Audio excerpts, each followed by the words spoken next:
Want to go ahead and get started then? Steve? Yep, we're good. Yep. Yeah, why don't we put this back in the middle? And then we'll go with that, and we'll have to kind of try and work with it as we move along. So Steve, why don't you go ahead and. Okay, first of all, I want to welcome everybody, and I need to apologize for not making the lunch, but this will be my third back-to-back Zoom meeting with, yeah, I missed lunch.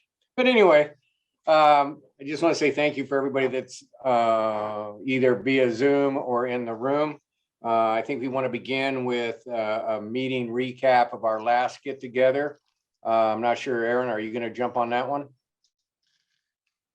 Well, actually, we're gonna swap the two. So we made a last minute audible, Steve, and I think Matthew wants to swap over and cover item number 3 first. Craig's gonna cover number 3, which is water marketing. We actually have worked on so as you know, the end product is a document, a water marketing strategy, again, to be discussed or considered by each GSA, but they needed something physical to see in their hands. That's the deliverable. So we've already started to think through the formatting of that, and Craig and his team have already started to put it together. Now, so think there's text in there, but think of it as blank, right? You'll be filling in the blanks as we move along. This is part of the discussion here is not only this begins with the framework, the structure of the document as we move forward, but we also wanted to get your feedback on, in a way, the branding or the look and feel of the document itself, because this is it's going to be applied for all the GSAs. And so it wouldn't necessarily need to look like East Kaweah's or Greater Kaweah's or mid-kaweah's product being a product of this committee. And so what we started with here was essentially just, this is our standard background that we use at Stantec. The common thing you always see is there's origin here. Does the committee have any preferences on just font styles, color choices? You care? No. Okay. All right. You want to think about it? We're open to hear. Black and white. That helps. The general structure that we've been starting with here is we would always have an executive summary up front of the document, but the main pieces of it that we have always have your introduction, your background, and your needs is usually your purpose and need that describes why you're having this effort to begin with. It has an overview of what the strategy document is, and then you have the document structure section.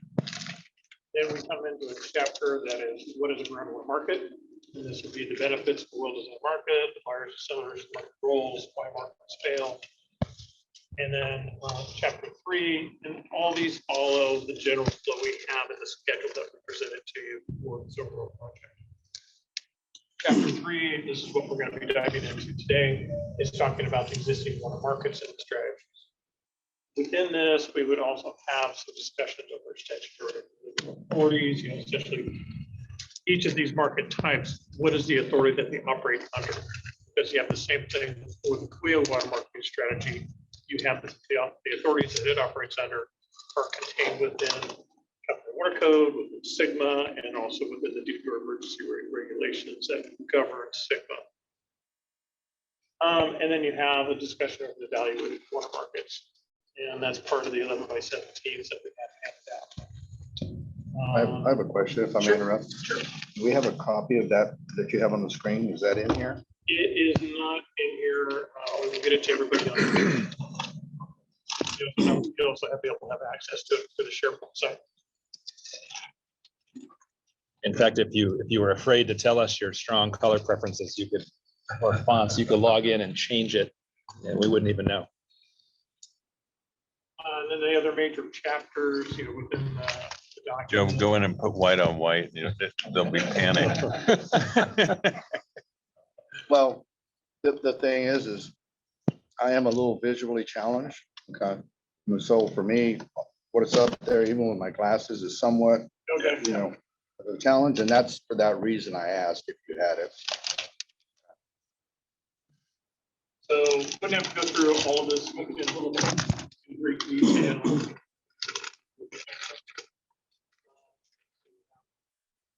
Structure.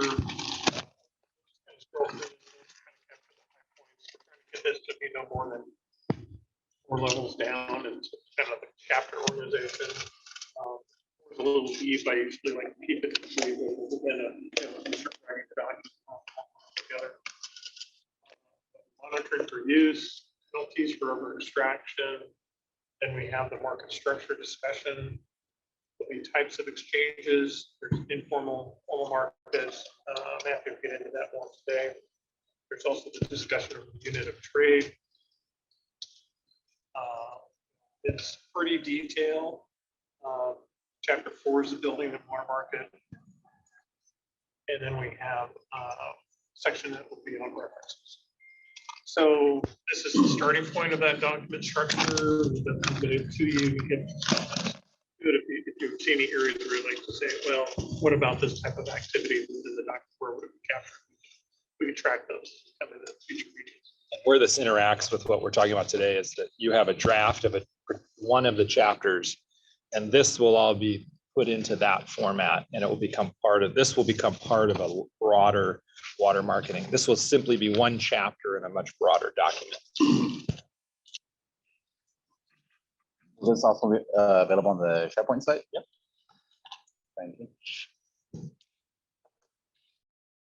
Right now. All right, it does. All right.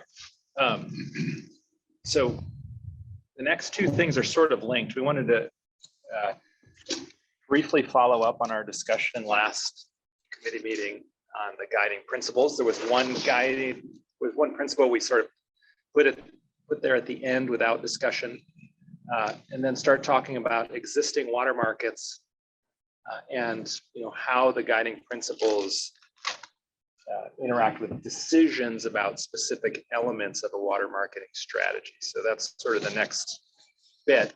In terms of just refreshing your memory, you see here we spent all of the last committee meeting refining these principles.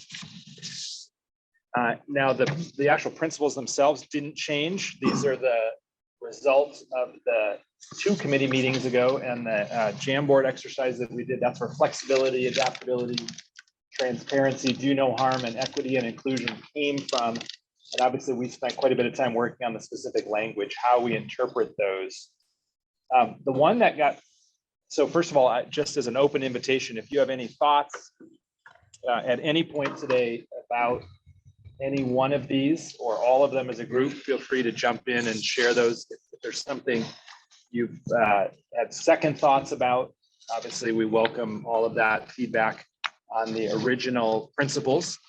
The one we threw in at the end, it was a committee member suggested that the idea here is that we are trying to establish one set of principles and ultimately one water marketing strategy for the entire basin. Right, that can either get a thumbs up or thumbs down vote from the individual GSAs. And so we called that structural consistency. We threw a title in there. We also, we've tried to think about a more elegant way of saying what that means. But the idea is that this principle says that we're going to develop one strategy, one basin-wide strategy, right, that can be voted up or down. And so I just wanted to open it up for discussion. Is that a worthwhile guiding principle to formally include in the list?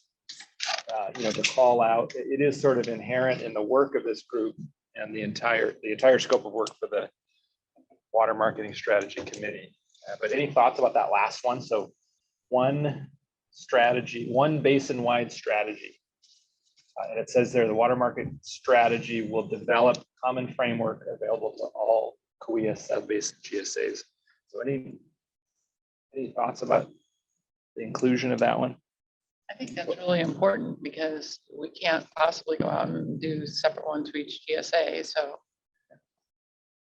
I like it.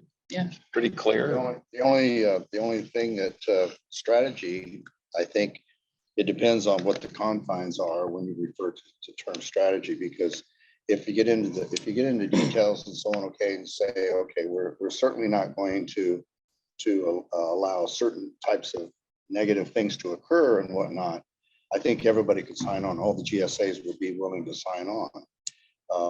But then there may be some things in there that may be a little too liberal for some of the GSAs, and they may say, no, we can't allow 15 miles of travel or something like that with our water because, for example, if you're on the East Kaweah and so on, because of their shallow groundwater or, you know, the limits that they have and so on, this just may not work for them. We're out here on the west side, for example, it's kind of immaterial because, I mean, we're kind of in a larger, deeper basin and so on. And so when you refer to strategy, I think it's a matter of the methodology, but if you start talking about constraints and so on, those constraints may not be equally applied in the different GSAs because of their own inherent differences. So I think that's where, you know, and it may not just apply to that, it could be other types of things as well. You know, when you have an area and so on, that's pretty much all district water versus an area that has all this white land and so on, there may be some things in there that may not make allowances for having a common strategy if you get down to a particular level. In the up here at 30,000 feet, sounds really good. When you get down to, you know, 10 foot above the ground level, it may not work. Okay, and that's the only thing I'm bringing up. Okay.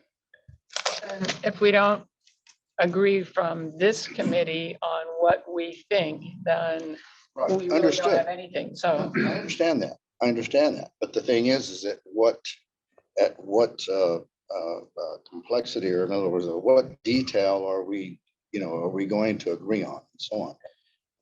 And that's where I'm coming from. Well, I understand it right then. What you're saying is that you still want to have a single market structure over the entire basin, but have regional rules that allow for accommodation based on regional complexity. Yes, and the strategy, I think there needs to be allowances for those types of things to be able to be implemented and enacted within each particular GSA, because it may say, I can't think of any for examples and so on, but I think we can all kind of generalize where I'm coming from. Yep. Right. Yeah, and I think though that the committee should be prepared to make recommendations. So, and by the way, the committee can decide how close do you want to be at 10 feet off the ground? You want to be at 20 feet off the ground? Right. So that's a decision for this committee to make for sure. Exactly. Right? And obviously we have. I mean, I don't want to be a downer. I just want to be a realist.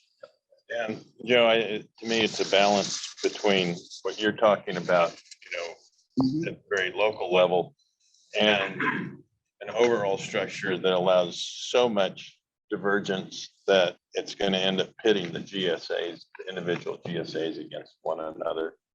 And I don't think we want. The thing is, I understood, but again, as you know, there's supposed to be 3 of us approximately from each GSA here and so on. I don't think I am one vote on my GSA. And even that, my position is not one that was granted by the state. I was basically put on there as a representative for the stakeholders, which is because I don't represent a government entity. And according to the law, I technically, are at the will of the board, if you will, representing the stakeholders, or basically the white man, which in our particular GSA is a large area. But, so can I speak for the rest of the board? There are a number of things that I interject. I mean, as you can well assume that since I open my mouth here, I do it as well over there. But again, I'm only one vote amongst the others. Okay. And so the tail can't wag the dog. Okay. I'll attempt, but I can't wag the dog. So I'm just wondering if this doesn't come under the fact that every GSA can choose to adopt it or not. I mean, we're going to do a strategy that we think in this collective group is the right strategy. And they can say, I mean, if we came out and said, you can transport it 5 miles and we debate that and that comes out, the GSA can say, we don't want to go along with their marketing strategy. I thought that was when we discussed it last time, was what is the goal of the group? The goal of the group is not to develop a strategy for the GSA.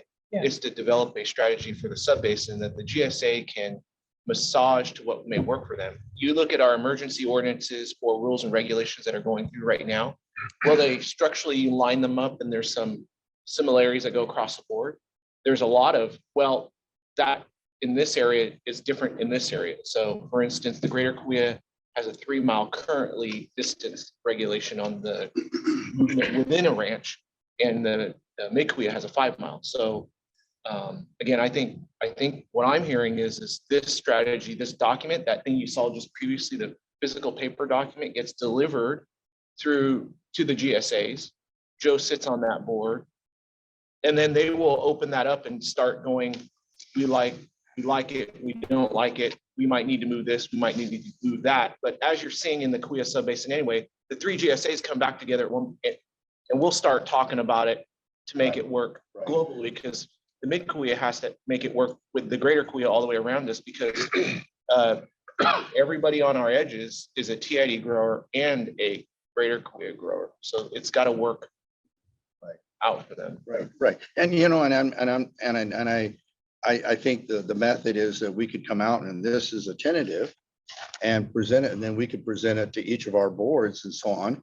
And if they have any comments or you know, or problems with any of it, then those things come back, get readdressed. We can see if there's some sort of a consensus here that we can come to, and that would be the best way to do it. But I just can't say that we can, you know, come on high, you know, say this is what the, you know, us ourselves say. We can make this as a recommendation, which is going to be taken to our boards. Our boards can look at it. If there's any comments and so on, if they come back and say, well, we can't live with this, or this is great, or whatever, at least those comments come back and one more time, get firmed up, and then we go with it. Interestingly enough, even Jeremy and I, when we were dealing with the Bureau of Reclamation and signing the contract, this specific question came up of, so you're going to develop a water marketing strategy. That's perfect. You're going to implement it so this committee will implement the water marketing structure over the Kaweah Subbasin. We said, oh, no. The Kaweah Subbasin water marketing strategy will create a document, a deliverable. And then then that's it. Then the GSAs will consider adoption. They're the only ones that have the jurisdictional authority to implement a market. And so that was an education process with the Bureau, and it didn't take a lot. They understood. So I think this committee's deliverable is that document. I think at the end They're of the either day, gonna horse trade amongst themselves. correct. Or they're gonna say, hey, we're at loggerheads. We want something different from this committee, another option. But more than likely, they're just gonna horse trade and settle it out. And that's fine. And one of our goals too, the members of this committee that are representatives of the GSAs, our goal is at the end of this process, you will become the local water market experts, right? And such that You can call it that. I don't know. I think the goal, at least my goal here is, you know, once you have this. You'll never be the expert. I'll just be- Well, you're gonna have a document, you're gonna have 3 boards look at it, they're gonna go, holy shit, I would have never thought of that. At Yeah. least on Right. a good part of it. And Right. there's gonna be some, you know, not over my dead body. Exactly. And that's what you gotta, you know, Right. that's for you guys that are on the board still, figure that out. what do we call this thing? So what's the title of this? Was it basin-wide strategy? How do we communicate that for this group's work, our geographic unit is the subbasin as opposed to the GSA, right? We're looking basin-wide. What do we think is the most appropriate water marketing strategy? The suggested starting point is 1 market. I think that probably should be at the very top. Yeah, because you're not creating 3 markets. You're creating one But you market. might create 3 markets. That's Well, the trick. So maybe yeah. it's one strat. Yeah. I'm a little concerned about calling it 1 If I market. may, I'm gonna throw a It is part of caveat. one market, but you got a menu there that you may implement part of in different regions. Well, think of it this way, you know, if you want a low flow shower head that's 2.5 gallons per minute, and you try to order it on Amazon, you can't buy it in California. It has to be either 1.8 or 1.6. But if you're in Nevada, you can get that 2.5. But you can get it on Amazon. But you can't, Amazon can't ship it to you. No, I'm saying you can get a low flow shower head on Amazon. Yes, you can. That's the But- one market. But, right, that's the one market. It's just smart enough to tell certain regions you can't sell a certain product. That's what we're talking about, this one market strategy, and one platform that can tell the differences of regionally.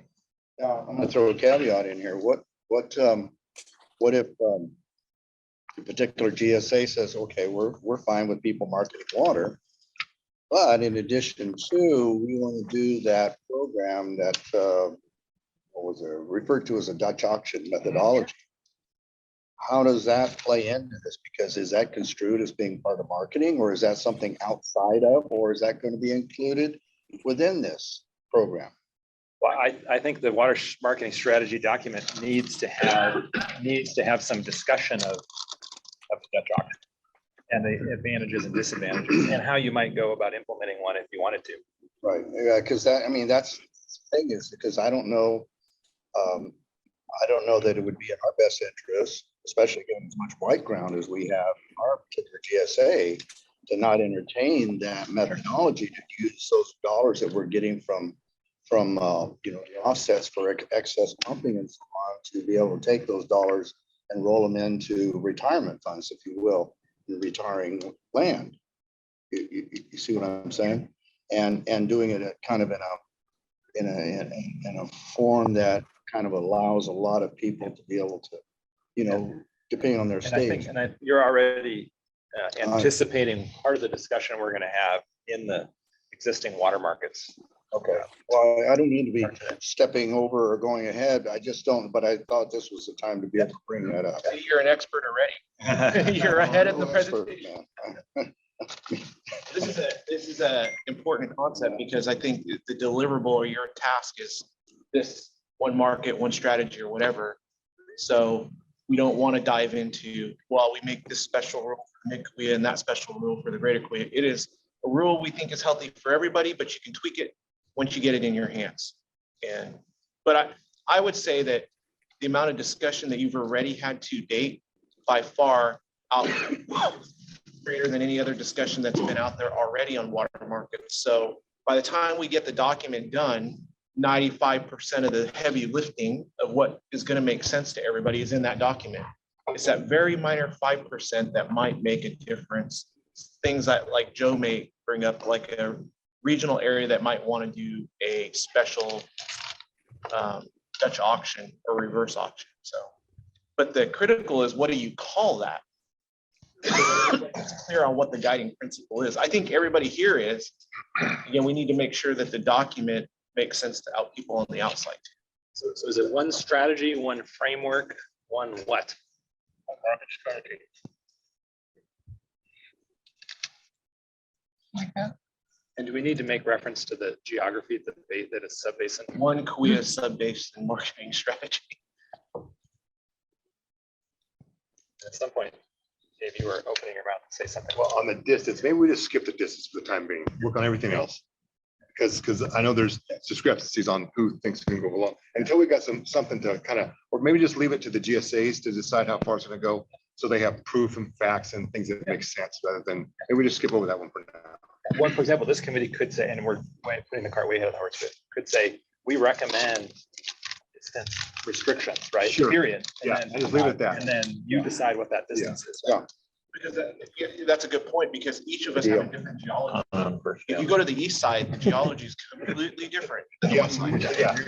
All right. Drawdowns, well sizing, even the cropping patterns. Yes. We always anecdotally talk about the citrus belt, the nut belt, and then the dairy belt, and they're all different, kind of different areas.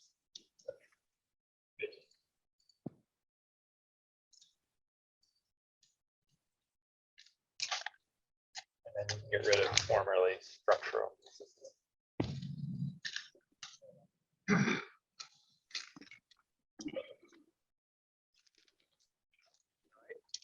Any other thoughts or comments?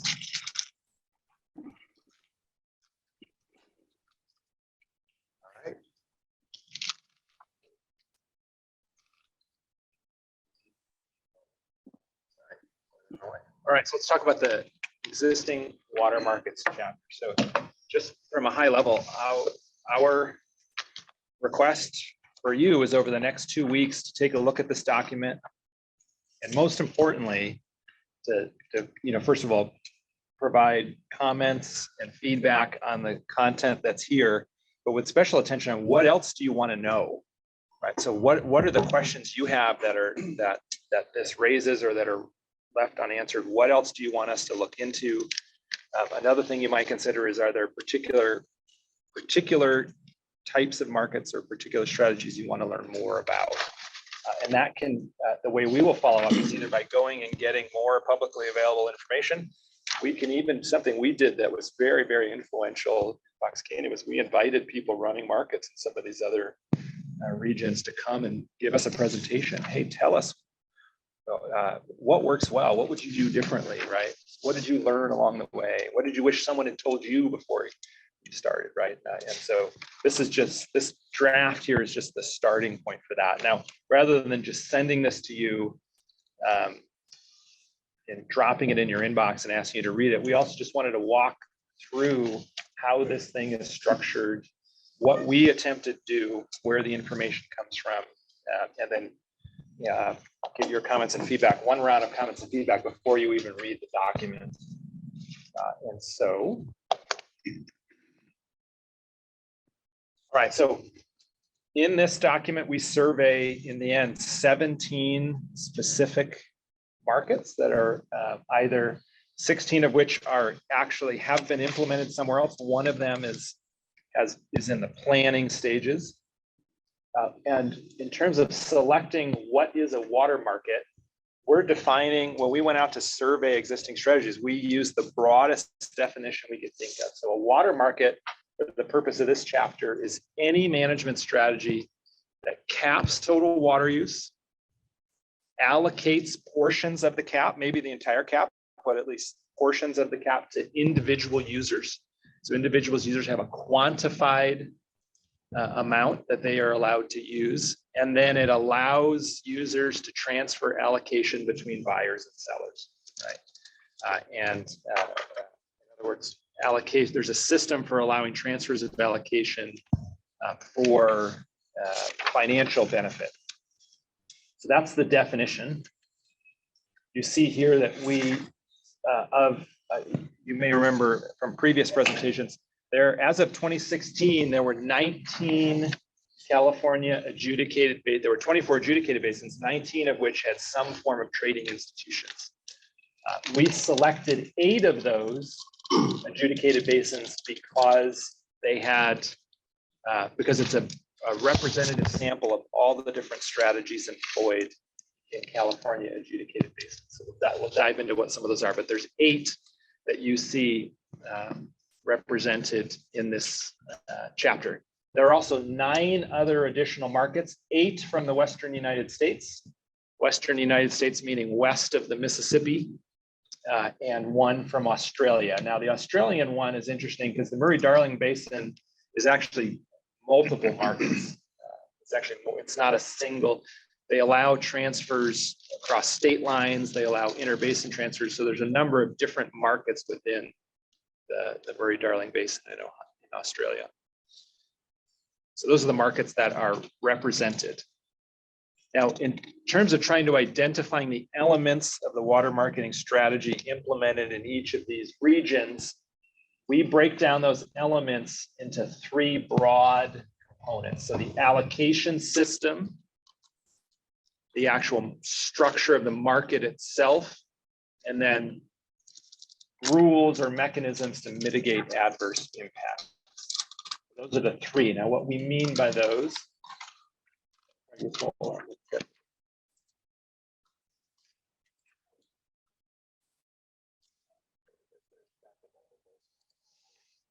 we go. All right. So allocation includes different methodologies for assigning a specific quantity of pumping to individual parties. So that's the big one. How is it that they go about allocating a portion of the cap? It also includes approaches to monitoring and enforcing those allocations. So how does someone know the status of their own water use? And then how is the regulatory body monitoring, enforcing those allocations? The market structure here includes all of the various mechanisms for facilitating transfers of allocation. And you'll see that their strategies run from very, very informal, where there's a regulator who simply says, here's the form, right? You enter into a bilateral contract between two parties, you fill out, sign on this form, and you submit it to the regulator, and then we'll go through our process of deciding whether or not we're going to approve that transfer or not. So that's the very informal end of the market. And then, of course, there are very, very formal ones. You know, there are eBay style electronic exchanges for water in Australia.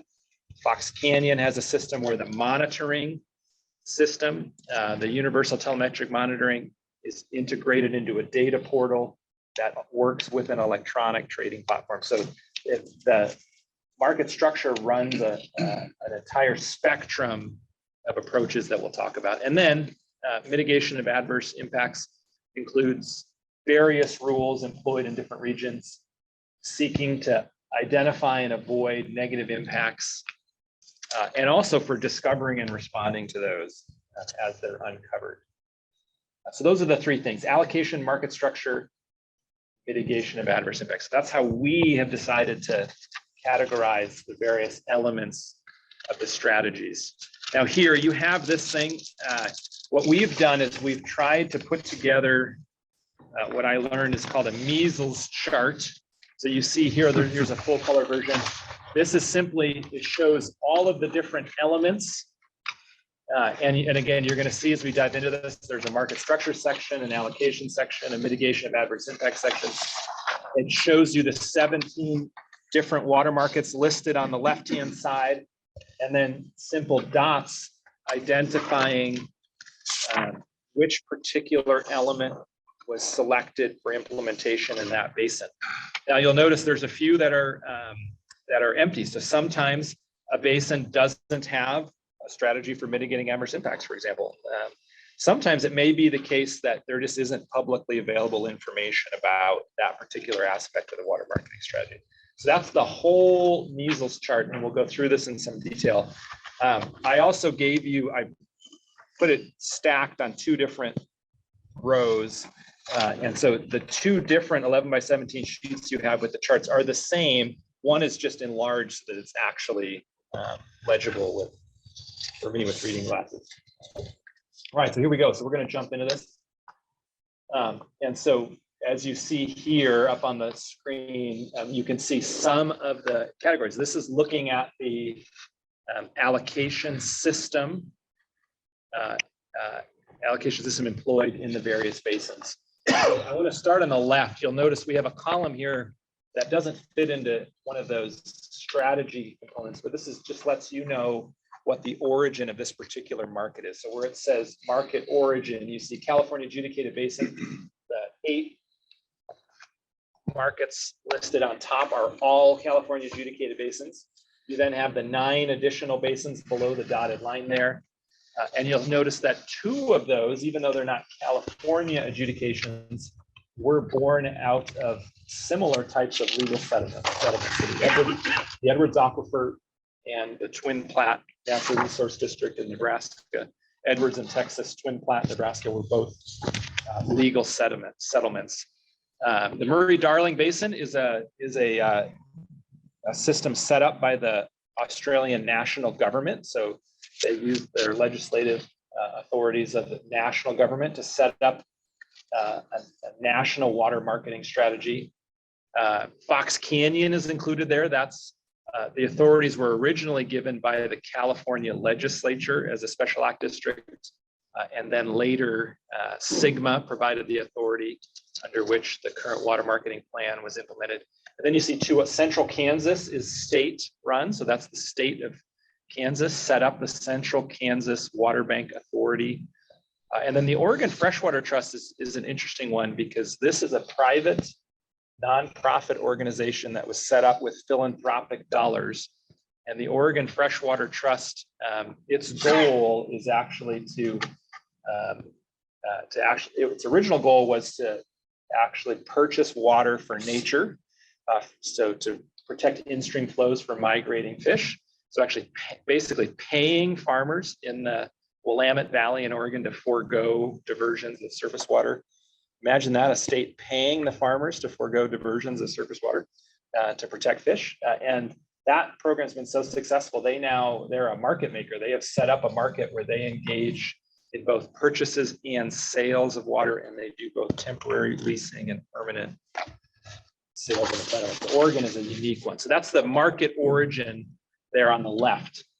And let's see what my next slide says here. All right, method of allocation. So this, I include in here what the method of allocation is for these various basins. This is not super relevant, so I'll just mention it briefly. That's not super relevant here because the allocation method in the Kaweah Subbasin is obviously the water accounting framework, right? And the 3 different buckets of water. And so, this is sort of presented here just for your own interest. The overwhelming majority of these basins use historical use as the basis for allocation. So once they've capped total extraction, they have some system of establishing what the historical use on a particular property was. It might be the most water in one basin. It's the most water that's ever been used on that parcel over the life of the parcel. In several of these, if there's a historic base period over these 5 or these 10 years, what was the average use? And that's how they decide individuals' share of the cap, right? So whatever your share of historical use is, that's your share of the cap. Yeah, you'll also see there's some equal shares. And so Puente and the Scott River just gives each acre the same amount of water. And then in the Twin Flats, they do something really interesting where they don't cap water use, they cap irrigated acres. And they assume it's monocropping, right? It's corn. And with the same substrate under it, so it all uses this very similar amount of water. So they just cap the irrigated acres. So that's the method of allocation. So there's not a whole lot in the document about that. I'm happy to dive in and answer questions if people are curious. But the allocation strategy here will be different from any of those.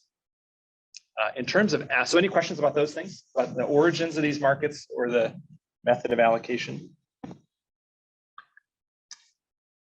All right, so allocation flexibility. So one of the important things I think to realize is that a certain amount of, if the goal is to provide water users with flexibility in the face of reduced water use over time, diminished water supplies, a market is a potential source of flexibility, but there is also flexibility available in the allocation system itself. Right? So you don't necessarily need a market to give water users a degree of flexibility. And so I wanted to talk about some of the non-market allocation flexibility provided in a number of these basins. One of the things as you consider these different strategies is that there is potential conflict between allocation flexibility and a market. So not all forms of allocation flexibility, flexibility in the allocation system itself are compatible with trading. Some of them may undermine the proper function of a market. So what you see here is there are 3 of the basins sampled that have allocation carryover. And so the way this works, and it's different amounts in each basin, but basically if an individual water user has an annual allocation, they get a fixed number of units in the water year, and they use less than that amount, they can roll over the unused allocation. And so that's to say their conservation today is rewarded by increased water use in the future. And there are some, that's not unlimited. So for example, in Fox Canyon, you can roll over up to 50% a year. And if it's unused for 10 years, it expires, right? In the other one up here, Central Kansas, when you put water in the bank, it actually is debited 10% every year. So if you withdraw it next year, you only get to withdraw 90% of what you put in. If you wait 10 years, you can't withdraw anything, right? So those are carryover provisions. There are 2 basins, Tehachapi and the Central Basin, which allow borrowing from future allocation. So if you need a little more water to finish a crop this year, you can pump more than your allocation with a promise to reduce your pumping in the future. And so there are 2 basins that do that. This is one we thought about a lot in Fox Canyon. In fact, there were growers that felt very strongly about having a generous borrowing provision. You could basically have a credit line of up to 100% of your allocation We did some modeling that implied that this could totally interrupt the function of the market, right? That in a multi-year drought, everyone would dip into their credit lines, and in the market, the price of water would be zero because no one needs water.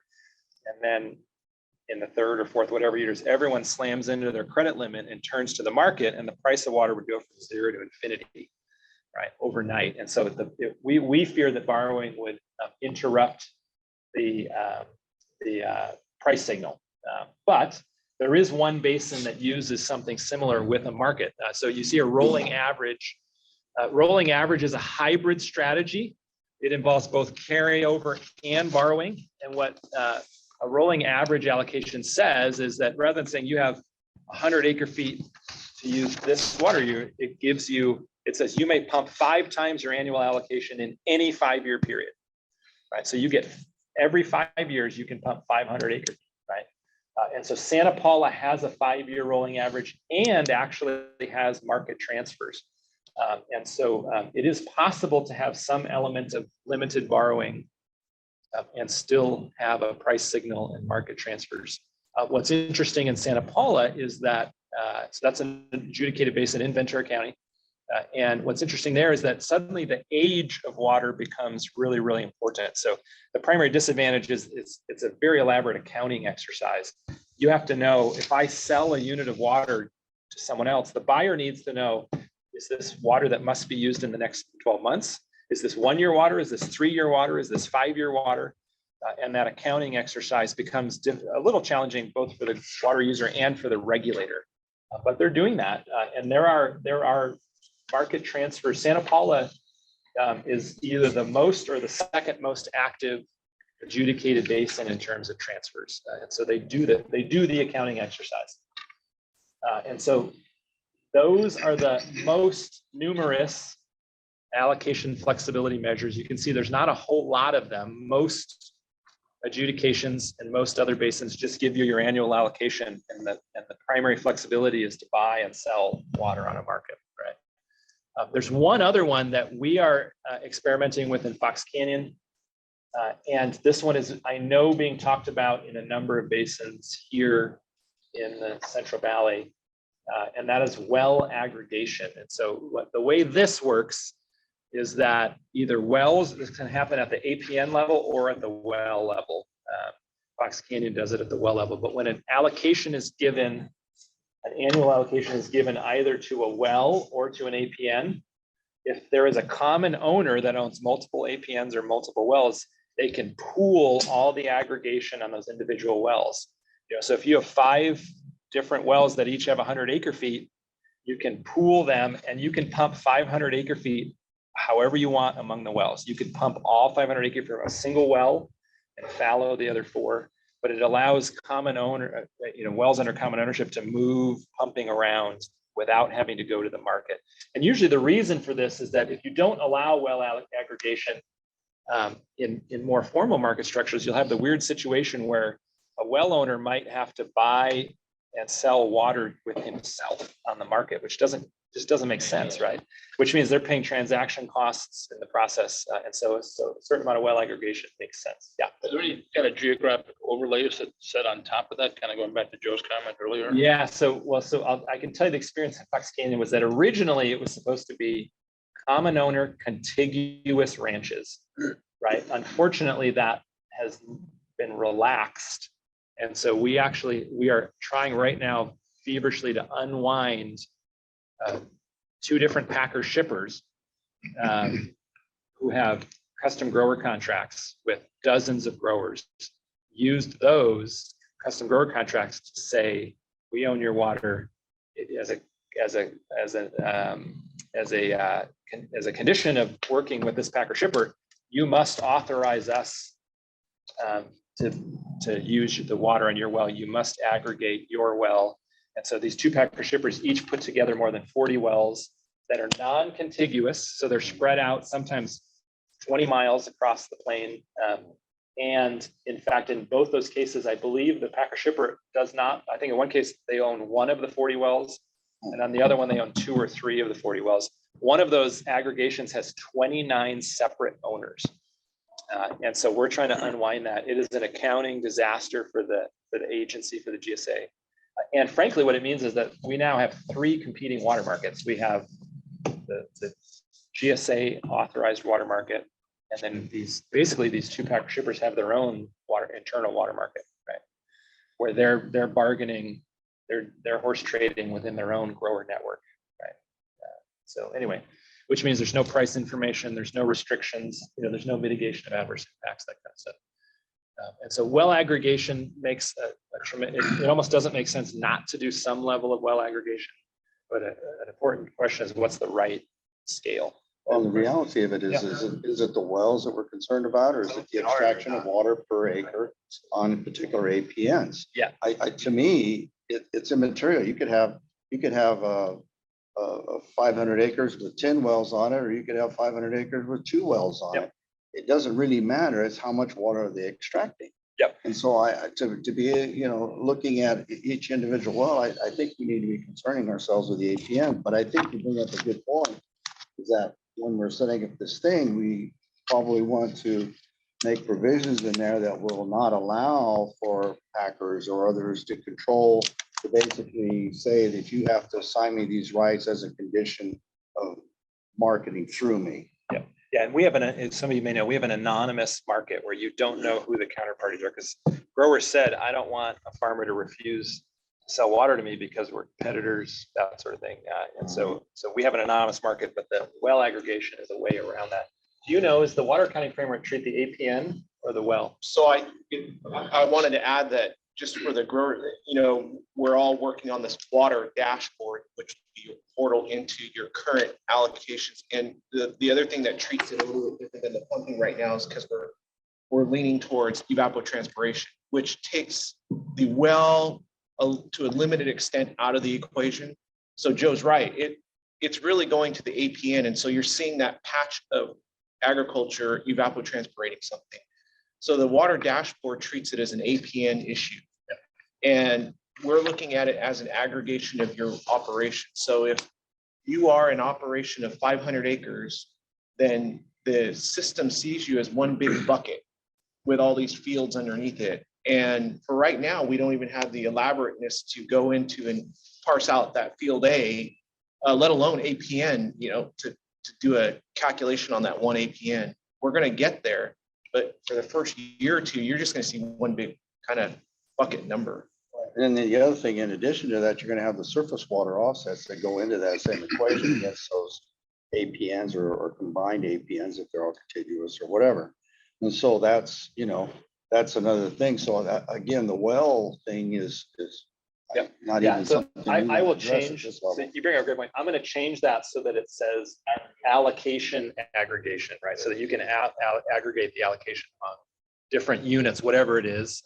The only reason we do wells is because the attorneys in the GSA noted that Sigma is supposed to be agnostic with respect to water rights. And so they figured if we allocate to the APN, we're no longer agnostic water rights. So that's a Fox Canyon specific thing. I'll change that so it says allocation aggregation. You'll notice inside the chapter, I usually write well, and then in parentheses, I write APN. So it could be either one, and it may be a different unit.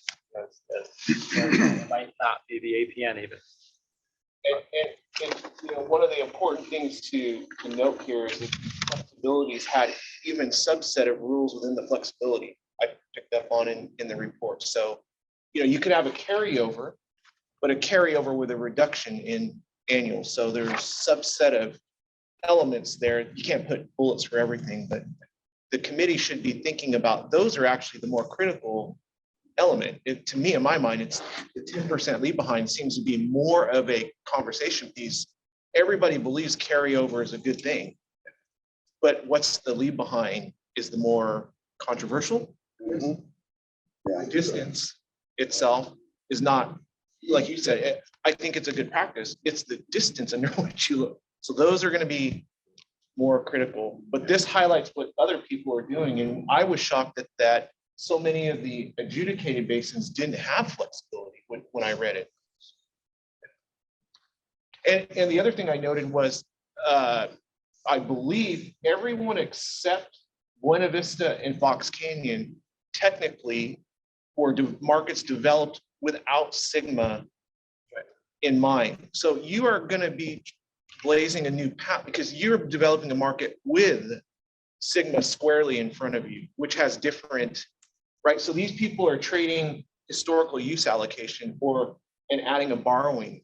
And you can see where borrowing just flies in the face of Sigma, which is got to look at that level of maintaining sustainability. These folks didn't have to do that.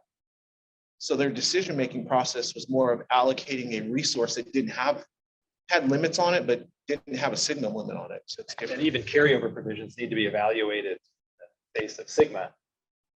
And one of the things you can imagine is we used to have something called efficiency credits, where the accumulation, where I think the number of efficiency credits that were accumulated over the years was greater than what used to be the safe yield, the safe yield of the basin, right? So hypothetically, you could have in 1 year pumped below all of the minimum thresholds like that, right?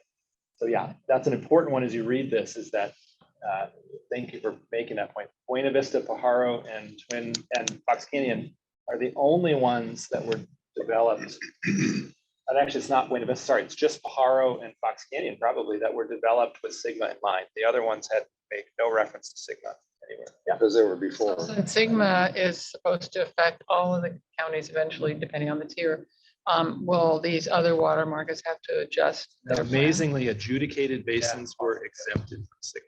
If you're under an adjudication, Okay. Sigma does not apply. Yeah, I and forgot that's a about little that. amazing A because lot of voters there. but some of these adjudicated basins are in critical over. I mean, it's usually critical overdraft that initiates adjudication, right? And oftentimes the adjudication didn't solve the critical overdraft. They still have to develop a form of a groundwater sustainability plan and submit it to DWR. Yeah, there was a cleanup, right? There was a cleanup bill. So Yeah, they're it's- gonna have to adjust some of their practices in order to become sustainable, it sounds like. DWR assumes that they're sustainable, but they have to prove it through their GSP. So Is curiously, it by virtue of being adjudicated? And by virtue of being adjudicated, but they have to demonstrate it through their documentation. you bring up a good point. It would be interesting to see, we probably should have added the year the market or the year well, this is probably outside of it. It would be very interesting to see the year of the adjudication, if they're still in critical overdraft. Yeah, so just, so one of the resources, actually, I will post, so I have another 11x17 chart that all of it's a similar array for all of the adjudicated basins specifically, and I actually have a column, the year it was adjudicated, and so I'll make sure that ends up in the shirt. Yeah, maybe maybe Jeremy, I can do some little homework and see whether or not those are still in critically overdraft conditions, or they reach some sort of stability, or maybe I know in like Orange County, I would consider them in a inclining condition. They actually flipped the switch and now they push back the seawater intrusion but that came with, you could add more data. It's like, how much did that cost you? And I'm telling you, it's probably upwards of $300 to $400 million. Yeah, like Central, I believe Central, one of the ones where they put a freshwater wall to stop seawater intrusion. There are some interesting things there. Freshwater Is the wall. only market up there that's primarily a surface water market, Murray-Darling. Murray-Darling, Oregon freshwater is primarily, let me see what else. Let's see. I just think it would be good to, if you're Yep, gonna good know idea. that, it would be good to Surface know, or- because the characteristics are different. Well, Yes. it's even more different when you look at is it the Twin Plant Flat and the Kansas? Those are not, their market is physical farming acreage, right? However, it's a groundwater management strategy. So for example, they have directional restrictions, like Right. if you're going to transfer irrigated acres towards the river, you have to retire 2 acres for every new acre brought in next to the river, right? So I agree, this is great. We should add a column that has to do with surface water, groundwater. What's really interesting, what's important to keep in mind though, is that a lot of the exchange types, the mitigating adverse impacts, they're common not just to whether it's groundwater or surface water. I was telling somebody, and maybe it's you, Aaron, that a lot of the earliest groundwater markets were based on what they had done in fisheries, where they had capped the Alaskan halibut fishery, the total number of fish that could be caught they allocated the catch, and then they set up markets so you could trade fishing quotas, right? And so a lot of the components are universal to environmental markets of every type. One question that came up on that fisheries, because it's come up many times, and I don't know the fishing industry, who sets the price of the fish? The buyer or the seller, or is it a negotiation? That's a great question. I'm sure it's a negotiation. I don't know the actual exchange type. That's a great question. Because in agriculture, you don't set the price necessarily, right? On many of your commodities. Well, sorry, but what you're trading is not the fish. Correct. So the fish is still set by the market. You're setting. You're trading the number of fish you're allowed to catch, right? So for example, if you have and a big issue in the Alaska halibut fishery was the quality of the equipment, the ships and the equipment. So if you're a less efficient fishing operation, the quota might be worth more than the fish you can catch, right? A more efficient operator might buy your quota and catch more efficiently, right? I don't know what the exchange is, but and back to this, we'll definitely make a note surface versus groundwater. The other one that's interesting is the Scott River is also the market is surface water.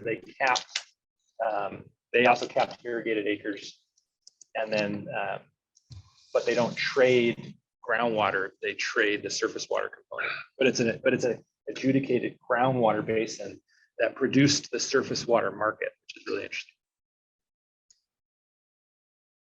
So other comments or questions? So there's another section on monitoring, and you'll see here, first of all, there just isn't a lot of publicly available information, so I don't have a specific monitoring strategy for every one of the basins surveyed. But there's basically metering, and the only place that's not using metering of the 17 uses aerial imaging. There's some other basins that use aerial imaging. We've included one in the survey. So those that require metering, there are some that the individual well is required to have a meter on the well, and then individual self-report. This sometimes means they fill out a piece of paper, they take a picture of the totalizer once a year to submit with the report. The Mojave Basin, which is perhaps the most active adjudicated basin in terms of trading of groundwater, you can either use a flow meter, or you can do a pump test and then submit your electricity records annually to estimate the water use. You address these others that had nothing. What was there? Because there's a number of them here that don't have any. So there's just no publicly available information about what the specific metering strategy is. Methodology. Yep, correct. And in many cases, we called water masters and they didn't return calls. So some of this is and then of course Fox Canyon we've had metering since the 80s, and we are universal telemetric monitoring. So hardware that reads the meter totalizer and then broadcasts pumping data to the cloud. Here we've included the Twin Plat, which uses aerial imaging. So as I mentioned earlier, since the per acre water use is very homogeneous, they capped the number of acres, and then they use just aerial imaging to estimate the number of acres that are under cultivation. So none of them at this point that you're aware of are using any sort of infrared technology or anything. Correct. So the remote sensing, there's a huge amount of discussion, but we're really at this was a technology that didn't exist just several years ago. So Land IQ, sorry, do you know how long Land IQ has been around here? Around here, well, they started in earnest in semi-tropic at about 15 or 16. Oh, okay, 15 or 16, cool, okay. They were around before that, but that's their first. And they were doing yield estimation. Yeah, right. Got started with. Cool, okay. And then obviously the OpenET, the Google project, just started rolling out last year. So What was this? there's a new one called OpenET, which is Google is running that program, and that's still not rolled out statewide. It's some basins. So we've included it here just because there is so much conversation about this. This is coming to basins, and it's already in use this year in the Kaweah Subbasin. So Thule was actually here or technically 2 ahead of us. They've been using it for 2 years. And theoretically, they have a market, but it's not a publicized market. So informal market. In the Thule, you guys just set up the trades and then report it to Eric, right? Or whoever, whichever manager. Yeah, I mean, it's done on the basin safe, and it's basic. There's like posts that say I have this water available for this event. And then basically you get the form and you fill it out, but you're gonna contact that grower, There is a point-to-point contact. Yeah, and then how does it get approved by the GSA? I think it just goes to the manager. Yeah, because it doesn't get brought up at the board meeting. It doesn't get brought up. So, and I don't know how much. I know there's fallow land that people are using, that allocation, moving it, but I don't even know if that's on the board or if that's just, I called up my neighbor and said, can I have that 0.15? And then basically he went in and signed the form and did it, so. And to me, I mean, that's a start, but it's not a market. I mean, there's no real market out there. That is how the overwhelming majority, we'll get to market structure in a second. That's how most adjudicated basins work. Totally informal. There's no price information. And the big deal in adjudicated basins is that it can take months to get approval of the transfer. So you don't even know if you're going to get the water off it for a sustained period of time. So is that what you're referring to, the coffee shop mode? Yep. So one thing real quick I wanted to mention about all of these things, you'll notice, just going back quickly to allocation flexibility, there's the chapter tries to highlight where decisions interact with the water marketing strategy. So, for example, borrowing provisions may thwart a price signal in a market. In terms of monitoring strategies, the chapter notes that the primary trade-off here is between cost and accuracy, and between cost and timely reporting. So for example, there's upfront costs associated with metering, right? A meter can cost $8,000 to $10,000 depending on the unit. Telemetric monitoring is less expensive, $2,000 to $3,000 per well. And so there's a cost versus accuracy. There's a paper noted in the chapter looking at the accuracy of satellite remote sensing that did a meta-analysis and noted pretty significant measurement errors.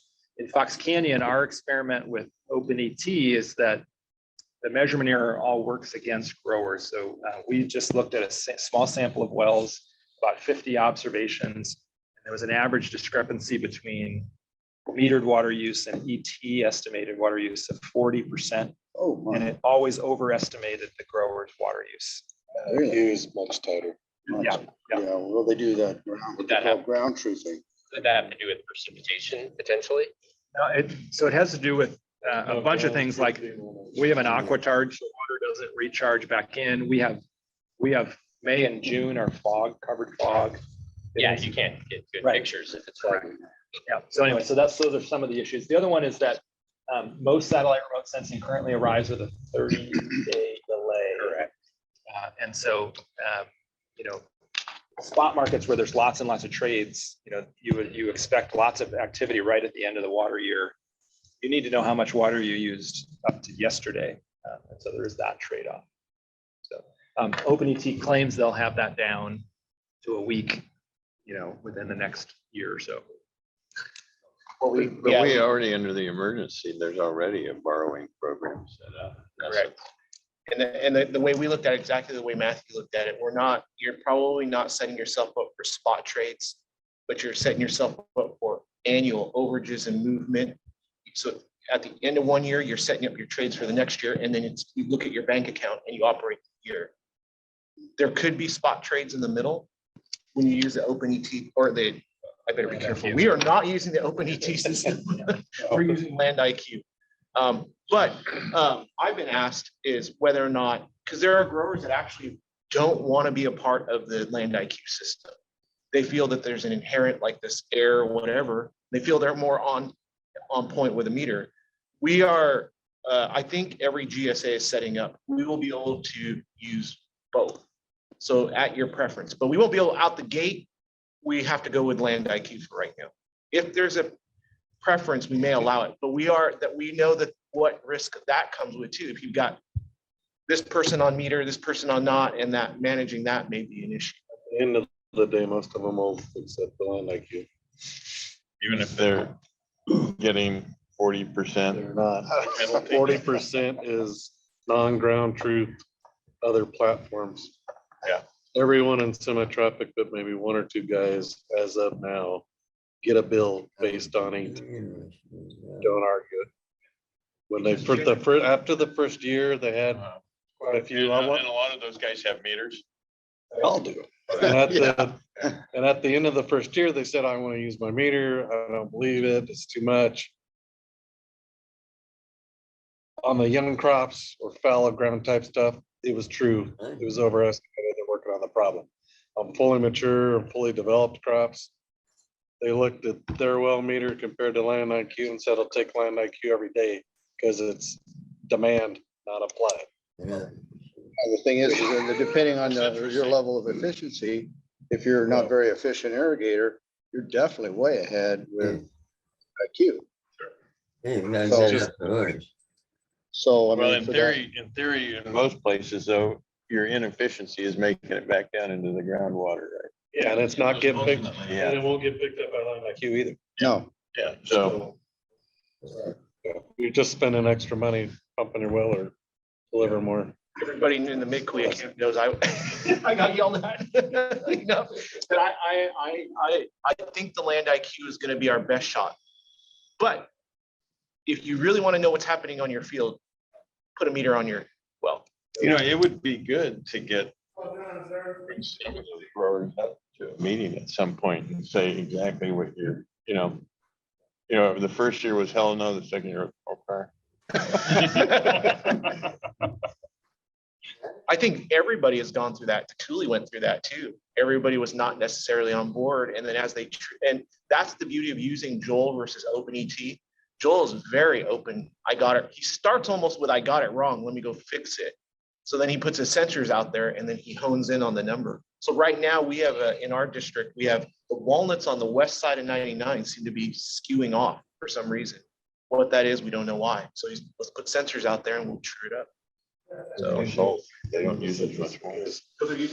Using more. Up until they started in East Kaweah in May of 2020, they hadn't really done a lot of citrus.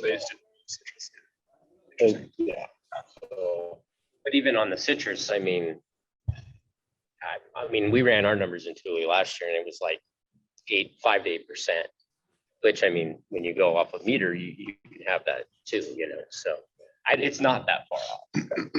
And what's the meter could be potentially 5%, right? mhm. All we do know that I would say with confidence is OpenET is way off.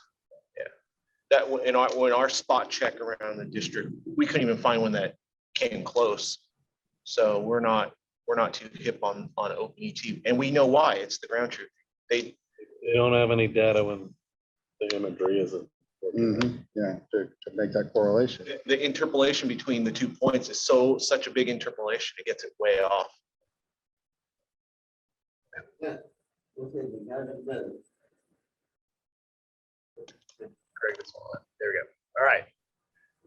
So anyway, so that is that's in the chapter what's referred to as the allocation section, right? So method of allocation flexibility, and monitoring. There's also some discussion of penalties for over extraction in the chapter. They're basically all tied to the cost of import water. So if you're going to overpump, what's the cost of bringing an extra unit? Cover that. How are we doing on time? Do we want to keep plowing through? Do you want to take a 5-minute break? All right. Already? Yep. All right, we're going to keep plowing. So this is the market structure section. And now what do we mean here? So market structure refers to all the mechanisms that facilitate transfers, including things like how does the participant learn the status of their own pumping? So obviously the monitoring is the bridge from the allocation discussion to the market structure How do they know that somebody else actually has allocation available? How do they submit bids and offers or otherwise agree to the price of a transfer? How do they learn about other market activity, quantities and prices if that information is available? And then really importantly, how do they get approval from the regulator for a particular transfer? Right. And show me that. I took my time at it. So market structure, I think is that a question? Richard has a question. Do you have a question, Richard? I think he was just talking. Oh, okay. Good. So broadly, we're grouping different market structures into two categories, formal and informal. And this is really a sort of a spectrum. So as I mentioned, the overwhelming majority of adjudicated basins are totally informal, kind of like what it sounds like the Thule's, perhaps like where what matters at the end of the day is getting a piece of paper to the regulator with two signatures on it that a transfer of allocation is happening. So how you find how willing buyers and sellers find each other, how they validate the availability of the allocation, how they agree to a price, all of that just happens offline as a bilateral agreement. And real quick. Yeah. Stacy, I saw your chat up there. So in Eastern Thule, they do it via Basin Safe. If the transfer happens through Basin Safe and they reduce one guy's water that's on there and put it on the other, if the next month's data comes in and it throws someone out, is that just up to that guy to go pick up the difference? That's correct. Okay, thank you. Sorry, what does that mean? Elaborate. So Basin Safe, Yep. like he was saying, you've got your buckets on Yep. there, how much water. So the trade is just, hey, I'm trading from here to Yep. So here. you So Basin the Safe quantity. just does it once the transfer forms. Yep. Oh, no, I was. But more my curious. question was, Yeah, I was okay, curious. I transferred, I Yep. still have positive, my next data comes in, it was all pumping, not surface delivery. Now I went negative, now I've got to go find. And they- You've traded up more water than you had to trade. That was my question to Stacy, if they're doing it that way, it's basically up to the The seller. guy that already made the trade to go. Sure. Okay. go find some. Okay. So, Right. okay. Okay. That makes sense. But they allow carryover, borrowing, all those things too. So, Well, they very advanced too. correct, and they They did. allow borrowing, or is it How just much can you borrow? during Yeah, the what's the transition? borrowing? How can you borrow? Well, it's just, yeah, I mean, they just charge you a lot for it and then it takes it out of your next allocation also. So it's while the penalty tiers are. Yeah, it's the penalty. Once the transitional water's gone, I don't think the borrowing will probably. Yeah, eventually that would go away or be so extreme that it doesn't make sense. It's, to me, in my mind, it's really dicey right now because that transitional water is the cheapest water in the state of California. Yeah, it is. It's temporary. We just got offers for $2,000 an acre foot, and I think the transitional water is what, 275. in the eastern two. Correct. It'd be more than a couple of years. Well, but by that time, you're out of transition. That's my point. Correct. Let's have it. Yeah. Interesting. Okay. So it sounds like it would be really interesting to add Thule to this chapter to really put it all down. There's just no rule. Well, there is. Yeah, but we've identified enough to fill in a chart like this. They've got their chart with their rules. That's a good idea. And more importantly, local growers have every And reason latch to on to that consider what's better. happening in the next basin, right? Yeah. So we should present them with that information. Cool. We'll add to it. So I'm going to start, I don't know why formal's on the left. Informal should be on. So let's start with informal. And so you'll notice there are some, so what I call a coffee shop trade is literally just what it sounds like, right? There is no formal system for buyers and sellers to find each other. There's not even a bulletin board where they can, someone can post saying, hey, I have water for sale. You just talk to neighbors, find out who has water. You agree to the terms of a transfer, and then you go, in the case of an adjudicated basin, to the water master, the court-appointed water master, and you submit the paper, and then wait to learn if the transfer is authorized. And when we get to mitigations of adverse impacts, some adjudicated basins actually have a screening process for transfers, and so after it's submitted, you actually don't necessarily know if or when that transfer will be authorized, which is an important source of friction and transaction costs. So that's the coffee shop. There are other basins, notably Twin Platte, Edwards Aquifer, and the Murray Darling that in the Murray Darling, they call it over-the-counter trades, where there are actually electronic exchanges where you can submit bids and offers like eBay, but you can also agree offline to a bilateral contract and then submit the transfer through what's called the over-the-counter function. So coffee shop. Does that over-the-counter function have price Nope. discovery on it? It does not. Nope. And so there's no price information, right? So that's what's interesting about most adjudicated basins is that there is almost no price information whatsoever. You're going to see Mojave, which is a coffee shop trading system, does publish price information. And in fact, they publish the price of every single transaction. They're the only one of the few basins that does that. Santa Paula, interestingly, there is a market price, but there's no reporting of that. And so a lot of these coffee shop ones have no price information whatsoever. There are bulletin boards. So one of the approaches to trying to solve that that search problem, the costs of searching, where willing buyers and sellers find each other, is just through simple bulletin boards. In some basins, this is literally Craigslist. You use existing electronic platforms. Some of these basins set up, like the Edwards set up, and Murray Darling set up custom bulletin boards just for water transfers. And so there you see there's a number of basins that use bulletin boards. And in many of these places that don't have formal market structures, I shouldn't say many, but in several of them, you see the emergence of brokers, right? So the same way that we'd use a real estate broker, they use water brokers. A party that wants to secure a certain amount of water hires a broker to go out there and survey landowners and find water for sale. Notably in the Edwards Aquifer, where brokers are used, interestingly, the commissions can actually be more than the water itself. So that barista. You gotta get your real water license. Real water license. Well, everything along the west side, there's a few different people that do most of the sales Water transfer. there. Yeah. And you don't know what the true cost is. You just know the sales price. Actually, so what's really interesting in the Murray Darling, some of you may have heard this story. I saw a presentation at the American Groundwater Trust event in Sacramento that had the CEO of Waterfind, who's now in California, but they were a brokerage that then set up electronic exchanges in Australia, and CTOX, Carbon Trade Exchange, is a company that runs the world's largest voluntary carbon exchange on the Chicago Mercantile Exchange. They also have HTOX, these very, very high-end, sexy electronic trading platforms in Australia. The CEO of H2OX, Waterfind, got in an argument and almost had to be physically separated. We thought there was going to be a brawl.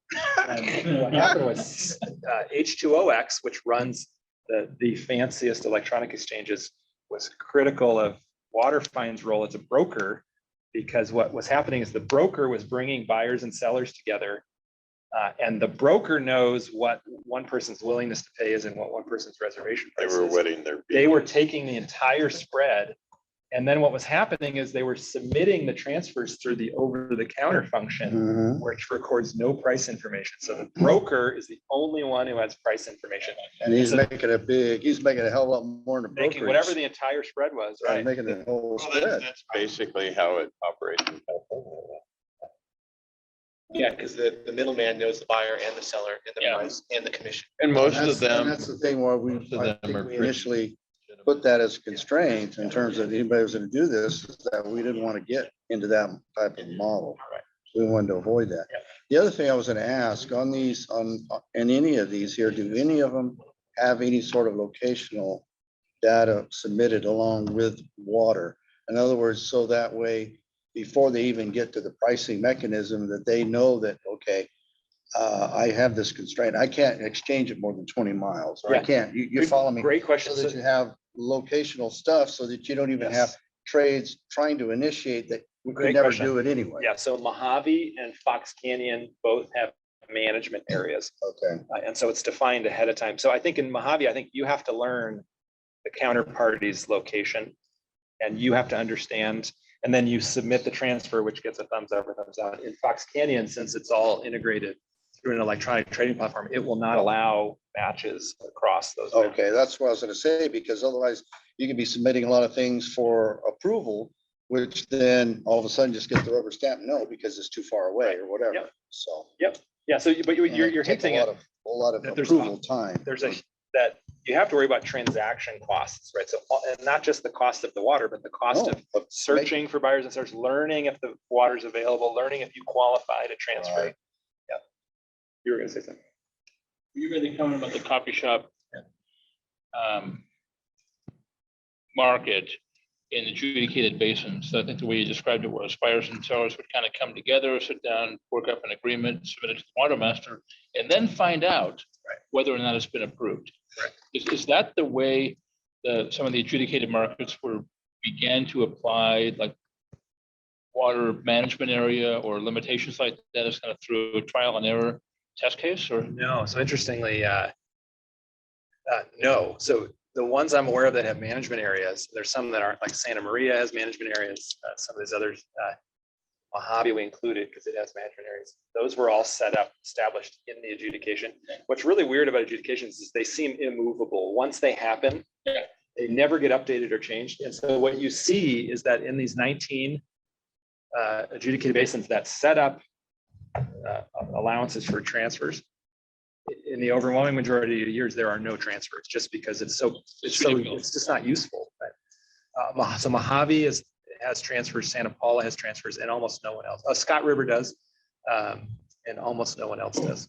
You know what kinds of conditions a water master would reject a proposed transfer? Yeah, so the screen, when we get to screening process, usually what it is it's a crazy process where they simply say, we're going to give every other party to the adjudication the right to claim that it causes them material harm. So this is why you don't know, right? Because usually they have to post it. Oh, hey. So the way that sometimes happens is the water master posts this person and this person want to transfer. Public comment period. Are you going to be materially harmed? Right. Yeah. Right. Concerned about being. So so are you saying that under the Sigma that we're going to have to have a public comment? No. I'm commenting on that. I was asking about. That's what we're trying to avoid, you know? Oh, that's why I asked the question. what it came up is like. I asked the question because this very informal process, this coffee shop arrangement that then goes to a water master. The water master is obligated to publicize potential for the transfer and solicit whether there would be potential impacts. And some adjudications require that every transfer be screened. There are some adjudications where the water master does have some discretion to say, yeah, that one sounds reasonable. If I was missing out, like below a certain threshold, you just. Do you have any idea how much in Thule, how much has been traded in the last? I would say very little, only because they have the transition water available. And we did, And that's cheaper. Yeah. Now. and we did a Yeah. 3-year allocation on the first year. Okay. So we basically put all the water in up front to just try to keep someone from going out of business last year. So what happens next year? It's actually the third year of the water. Well, we gained the next year's allocation, but it was reduced, instead of 1/5, it was whatever that formula would be. Yeah. Okay. So there's. So it's kind of like a rolling average then, right? Yeah, Declining rolling average. And then there was emergency drought things that made all the numbers a little better and to keep everyone surviving. So, but now we're in another One of those, year, yeah. so we'll see. Interesting. I would assume this year there'll be quite a bit more. Transitional. Yeah, transitional pumping first, but even that some transfers, yeah. some transfers, correct. Well, because you see it, right? You see the ground being not double cropped. So you know that, well, I don't know, and some ground not even being ready farm. So yeah. Now I haven't been out to the Eastern Thule. Well, and see the Eastern Thule, there's a lot of permanent crops. Yeah, too, that's similar that. to Yeah, East I'm Thule, so- speaking more in the 99 quarter down below. Well, I would think some of these people too, if they're knowing that they're on borrowed time, that they would already try to make some overtures earlier on before the prices, all of a sudden, everybody hits the wall at the same time. And then they go to infinite, to infinity. So you'd be better off stoking some of your reserve water, if you will, and moving. And Joe, that may be happening, but they're keeping their mouth shut. Shut. Yeah, Exactly. and I know there was, grazing land and stuff like that, where there was some potential long-term deals to use their small allocation, but on, truly transitional water and moving the majority of that water, I don't think there was a huge amount of transfers last year. Yeah, I think the Eastern Tule it's a whole different ballgame, because the ultimate sustainability out there is groundwater levels, but underlying that is the frying current canal science, which it's again, none of this was ever developed with a subsidence thing looming over your head. It's different. So one other one, and I struggled whether this should go informal or informal. It's kind of a hybrid. So that's why it's really a continuum. It's not, you're either formal or informal. Co-op is sort of the hybrid. So what happened in Santa Paula is you have this huge information problem. How do you find out whose water is available, all this? And there was this very little market activity. And so what they did is they formed an irrigation co-op where parties to the adjudication joined the co-op. And in doing so, they pooled all of their water rights. It's not allocations there, it's water rights. And then what that allowed was that the co-op knows how much the total pool of water rights is, and the co-op manages transfers between co-op members. And then non-members can actually approach the co-op and buy or sell with the co-op at a slightly higher price. So co-op members get a lower price, non-co-op members pay a higher price. What's interesting there, and so it solved some of the information problems, some of those transaction costs. They still have to submit paperwork to the water master, so that's not changed. That's why it's not really a formal market structure, but it solved some of the problems. I also understand Limonera, who's the largest lemon grower on the Central Coast, also has its own co-op among its network of growers, right? Where they pay a fee. Apparently, it's like $15,000 up front to join, and then you can transfer water with them for a fee. And so these co-ops are informal structures. The biggest complaint in Santa Paula is that the co-op sets the prices, not the growers, and that no one knows where the price came from. It's like it drops out of the heavens. Oh, today you're paying $350. Today you're paying $300, and no one really knows how that price was generated. So it's fairly opaque. That's the main criticism. Look at what shows up in the parking lot. It's in a little black attache case. Once you get it or not. Yes. So formal market structures, we've set these up as two different types: clearing houses and auctions. You should really think of these as the same thing. So this is a formal central place where buyers and sellers find each other, where they can validate the water use allocation, and that they can get it's a formal channel for getting regulatory approval.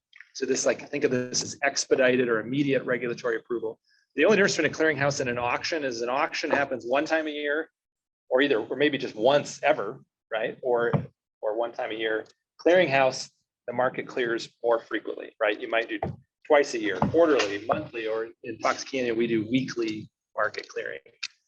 And so the clearinghouse auction distinction isn't that, it really has to do with the frequency of trading as opposed to any other formal difference. So are you talking about a Dutch clearinghouse, Joe, or a Dutch auction? Hey, speaking language. These can be run by the regulator. So some of these are auctions run by the groundwater regulator or the water regulator. Some of these are third-party auctions or third-party clearinghouses. And so there's a combination of those. So these formal structures don't have to be run by the regulator. They can be run. So in the Twin Platte, it's a third party. The Oregon Freshwater Trust, the Scott River Water Trust actually built a marketplace. So those are third parties. Murray Darling, there's for-profit companies that set up water exchanges. And then Fox Canyon, it's a third-party exchange administrator, but again, what's remarkable is that there's coordination between the clearinghouse and the regulators so that when a match happens, the transfer is automatic. So you don't have to wait and learn whether it's. So is there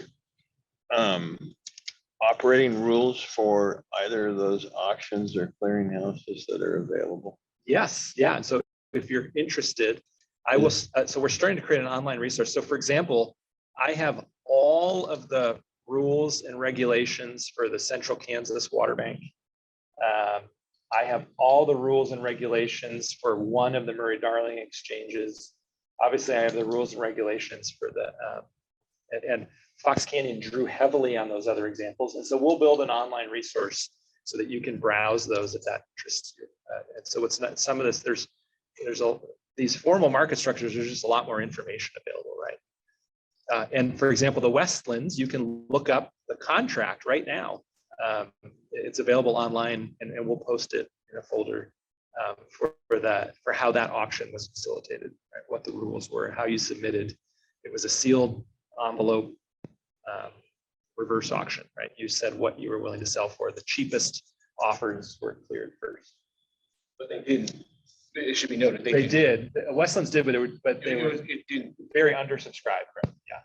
And in fact, I'm pretty sure that was that. I think they ended up not doing anything because it was so undersubscribed. Yeah. That one's regarded as a failure. Yeah. Partly because, but that part of that was institutional trust, is that people didn't want to do business with us. You know, trust is something that, you know, we don't list on here, but as I talk to TID growers about the, you know, coming trades, markets, transfers, what seems to be resonating with growers that I talk to is that when we're back in the other drought, you lose your well, what do? You seek out your closest neighbor that you have the most trust with, and you work out a deal that says, I'm in trouble, I need your help. And those usually netted a cover my cost plus something, right? And I heard in cases it was $10 all the way up to $100 or $150 if there wasn't very much trust. But the growers individually found what they felt was comfortable. But whether that works in this market, I don't really know, right? What we're trying to do here. If there's a global clearing, maybe you have to have a little bit of everything. Right? That's what I was gonna say. I don't think it should be the primary thing, but nor would you want to exclude it. Right. Yeah, so because that can be a very efficient process for people. Well, notice here too, this is important. So a fundamental choice for the committee is the decision was whether you want formal or informal market structures, but also whether you want one or competing market structures. So you'll notice there's several of these. Look at the Twin Plat. They have clearinghouses, they have auctions, they have coffee shop trades, they have a bulletin board, they have brokers, right? And so you can have competing strategies. And Edwards has competing informal strategies, right? So there are choices to be made there. I'm just going to advocate, you don't want me in your business. That's what I've always advocated. But if you guys want us in there, we can. But I look at it sometimes, we are so, just from a perspective of an irrigation district or GSA, I'm borrowing Jeremy, right? Technically, there's half of me and half of James. So I just warn folks in the GSA world, they talk about us as organizations, and we're very loosely an organization. We're a person manning a table somewhere. So. Well, it seems to me, if you're talking about going back to that original slide, I know it's not one market. I can't remember the mouthful that it turned into. Mid-kaweah Subbasin market strategy. Yeah. To me, the only thing I could say right now that you would want to say is that irregardless of whichever of these we go to, we need to have price discovery. Yeah. Some form of price discovery. Yeah. On everything? On everything, yeah. Why? Well, the My thing guys, is, my guys in my district allocation transfer among themselves all the time. I get the form. I don't ask how much they paid each other. But there's a mechanism where you could collect that in. I don't want that if it's none of my business. it's not you that would be collecting it necessarily. It's whoever, you know, when a market transfer is taking place, if that's a third party or somebody else. You feel some of that, and that what comes with that is a sense of accountability. Well, to me, if you don't know what things are selling for, you really don't have a market. Get them underground. You have a transfer system, but you don't have a market. Right, the only thing is there could be, oftentimes there could be other intangibles that go along And that's- with And that's or fine. without. And so, for example, you may say, oh, okay, well, I'm gonna trade him, you know, for $300 an acre foot or whatever, or, you know, Okay. but along with that, though, he's coming over and he's the one, because I'm kind of, you know, stepping down. He's the one that's keep maintaining all my weeds, my roadsides, all this stuff. He's doing all these other intangibles that can't really be accounted for in the value of the water. And so then that skews the value of the water downward, or it could be converse, something different. And so in that light, I mean, I like price discovery, but the thing is, there's all these intangibles that can come along with it. You know, I know I'm going to get paid by David. I don't know about the guy down there. Okay. You know what I'm talking about? We know that in the field market right now. Point silage. I know somebody out there that's offering for wheat silage. There's somebody offering $85 a ton right now, and nobody will touch him. Joe, none of us are that naive. But to have a range of values, you know, somebody can look at that if depending on how you report it, and people can see that those kinds of things are taking place. Sure. You know, if people are paying $400 or $500 for water and you see a trade at $30, well, that's Something a father selling to his his son, son or right. or a Yeah. guy's leveling his field and he doesn't want to Right. take in. There's a lot of different things. Exactly. But you can still see that. Right. Yeah, and I would just say too, that the whole point is that markets produce really powerful incentives. And if you don't have price information of some kind, you're just foregoing. So for example, if, you know, everyone in the room, if water hits a certain price, you will entertain foregoing production to, like, we all have a price. You all have a price, right? If it gets high enough, you'll sell your water. So why wouldn't you want to know? That's important information as the value of water is increasing. Like, behavior should change, right? Yeah. I guarantee what will happen if you don't do that, you're gonna create this underground broker network without it. You're gonna create. Yeah, that's the one, that is the one thing that will help prevent that, is by having price discovery, is that it helps prevent the brokerage. Yes. I have to Price agree could with be you. put out there with no name attached to it. That Oh, way no, it's- I'm not saying. Well, put by the names. way, Right. Is that what the concern would be there? I think the individual concern, yeah. Yes. Yes. Yeah, Correct, yeah. It Attach doesn't a have- name Well, so, to it, and that's a good segue, Yeah, because so you don't want to go, David, you. You could have given me that. I'd have given you more than that. You know? some of that's, what a grower is willing to pay is proprietary information, right? So, but notice here too, is that there's two different approaches. You can have transaction specific, that's anonymized, or you can also have aggregate price information. So a number of basins say, during this last month, 350 acre feet sold at an average price of X. And that would, Or they might say average price of X, high price was this, low price was this. So you get the midpoint and the range, right? And so it doesn't, so you can, there's a different approaches to protect anonymity, and There's a lot of statistics that you can share. Yeah, numbers, people will want to know that, because even as you go through the year, that seasonal shift, Craig and I are dealing with right now. So what we're seeing is the price shift happening earlier in the years now. So we're at $2,000 an acre foot in April right now. So in a very dry year. In a very dry year. So you start playing with those data. Damn right. Some people hear a 15% cost one allocation, you're smart, you're buying the water right then and there. Yeah, it's not gonna get cheaper. until the very last minute. So we have, You have water left over that no one. yeah, so we did have that 2 years ago. Right. The collapse, yeah. All right, well, although carryover, you carry over, that helps. So that's price information. There's different strategies. But notice this, that the overwhelming majority don't have price information. And there's a very high correlation between the availability of price information and market activity.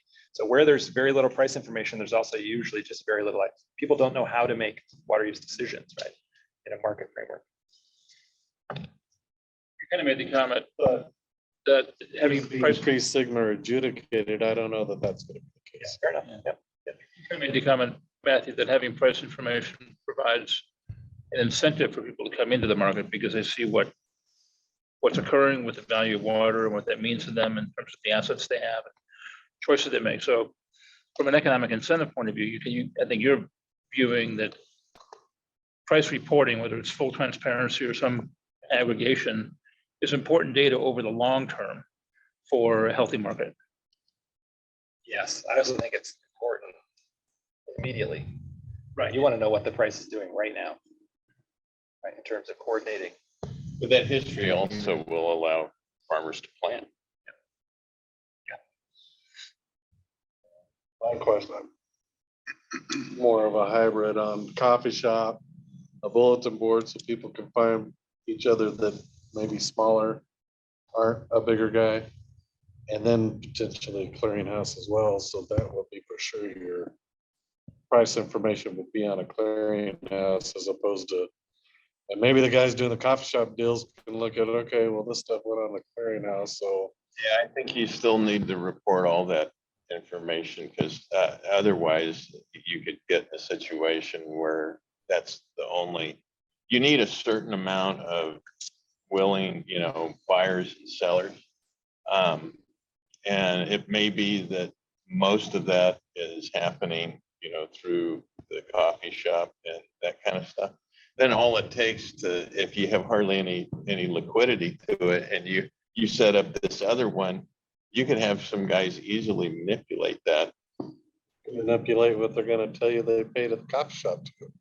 Yeah, but the coffee shop doesn't get published everywhere. So I think if you don't collect all the price information that you can get, you're ultimately kicking yourself. Yeah, I guess the hard part is if you set it up at the coffee shop, they send you in the paperwork, it has the pricing structure on it, you don't even know if this. Well, it's. Well, so by the way, so in the over-the-counter function, so what I said was not totally, I oversimplified. In Australia, in the Murray Darling, it's not that over-the-counter prices are not reported. They are reported, but the counterparties agree what number to put down. And so in the case of the brokers were just entering a dollar value of zero. So I actually saw a chart that showed same basin trades where like 50% of all trades registered a price of zero because the broker was putting. I'd rather figure out a way to set a structure that eliminates a broker, Yes. but allows Yes. non-price discovery if we need to. Good luck on that one. Yeah. Yeah. They usually don't hang shingles out.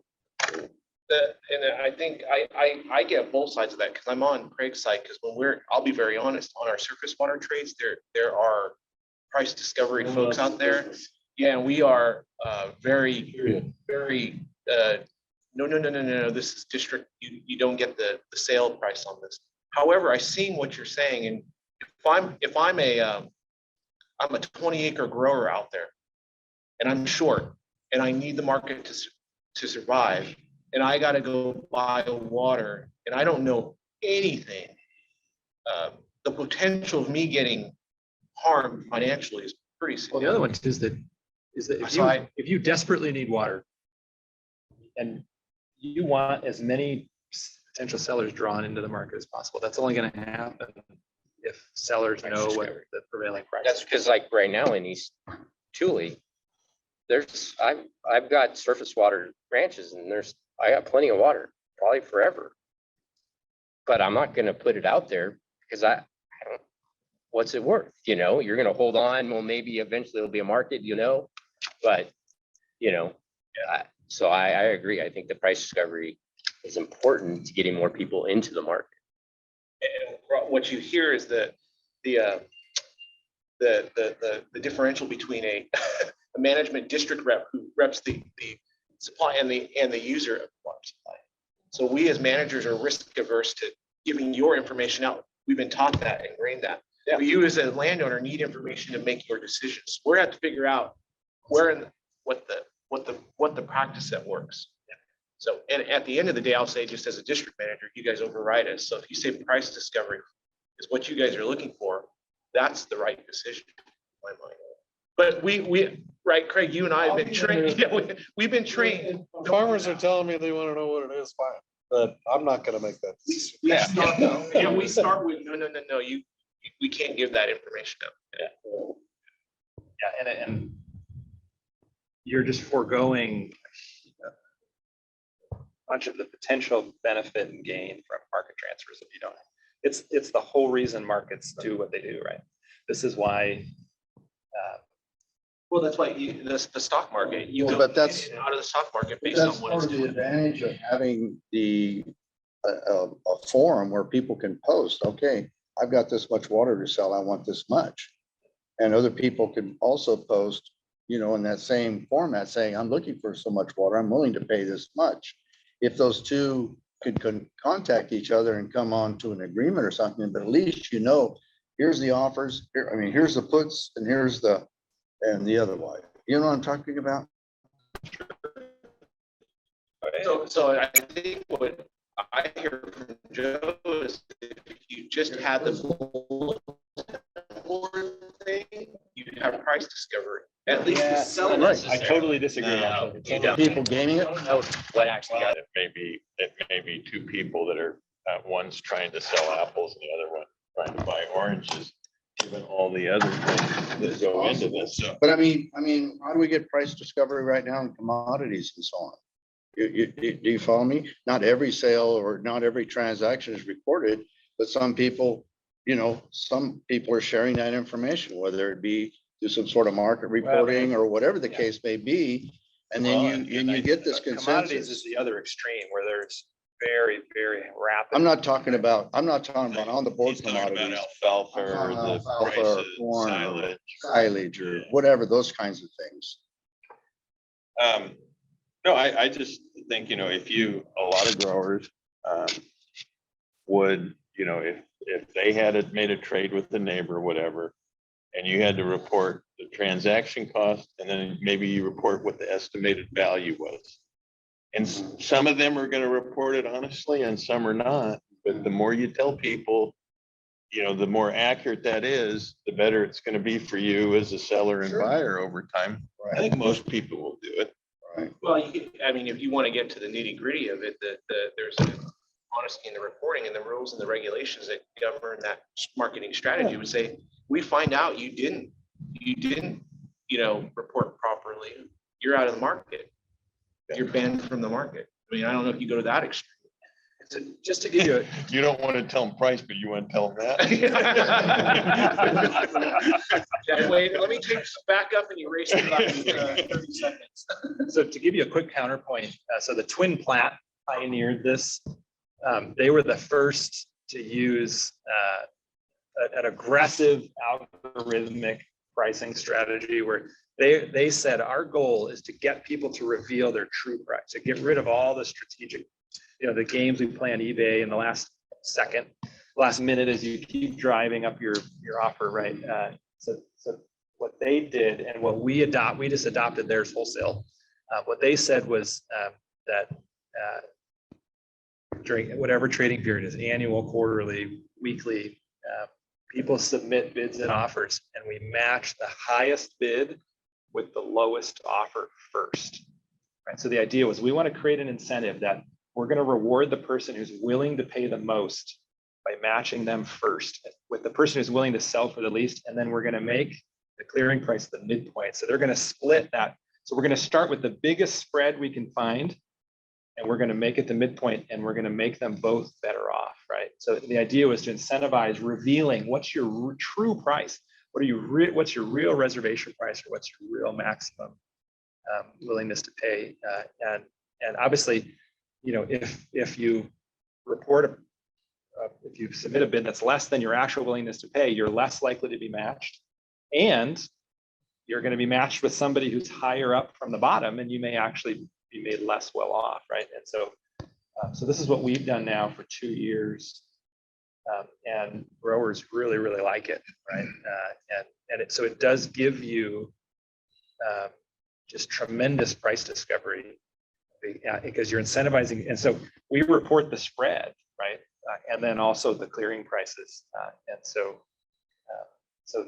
there are two ends of the spectrum, right? And so you've got to pick somewhere on that continuum from totally informal, either no price information all the way out to elaborate pricing schemes. In the case of Fox Canyon, they wanted maximum incentives. And also the reason they chose the twin plat strategy is because it also eliminates market power, the ability of really big influential actors to totally dominate the thing and extract all the gains. So trust and incentives were the primary drivers of our selection. But those are the two ends of the spectrum. Is volume playing in that? How much you're looking for too? Yeah. Well, so this is what's really interesting about the way we implemented it is you can submit a non-linear demand function. You can say, I'm willing to pay X amount for the first 10 acre feet, and then the next 10 acre feet, I don't value as much. And so you can buy at different prices. So you could have incremental purchases, in which case you would be matched at different times in that continuum of high to low, or high versus low. Yep. And what's cool is in every case, someone says, I was willing to pay $500 acre foot. Oh my gosh, I got it for $250. Like I was made way better off. Whereas with these other strategies, you never know how well you did. Oh, what could I have gotten it at? You're always wondering, I shouldn't have offered quite as much. I paid too much, right? So it takes some of that gamesmanship out. It's just an algorithmic equation. You bid, everybody bids in, and then you run the algorithm. Yeah, you can do it annually. So essentially, you're just sorting them by price, buys and sells on a spreadsheet, essentially, and matching them high to low. Yeah. And then, so anyway, and then also you can layer all the other, geographic, management areas, directional restrictions. Right. So you would pre-sort them based on those criteria first, and then match them. So one region may have a higher average price than another. Because it should. Yeah, as they should. Right. That makes sense. Do you have an example of that and more defined and that you can? I'd be happy to. Yeah. So we can see it. You bet. It'd be helpful in this chart to include the administration of the market, the type, because we talked a little bit about there's regulator. And that is in the document. Yeah, would you like it on this? So we can add another one, whether it's agents. So these clearinghouses and auctions, some of those are agency operated, some of those are third party operated. That's in the document. And actually, if you go to just so you know, when you go to the end of the chapter, the end of the chapter, there's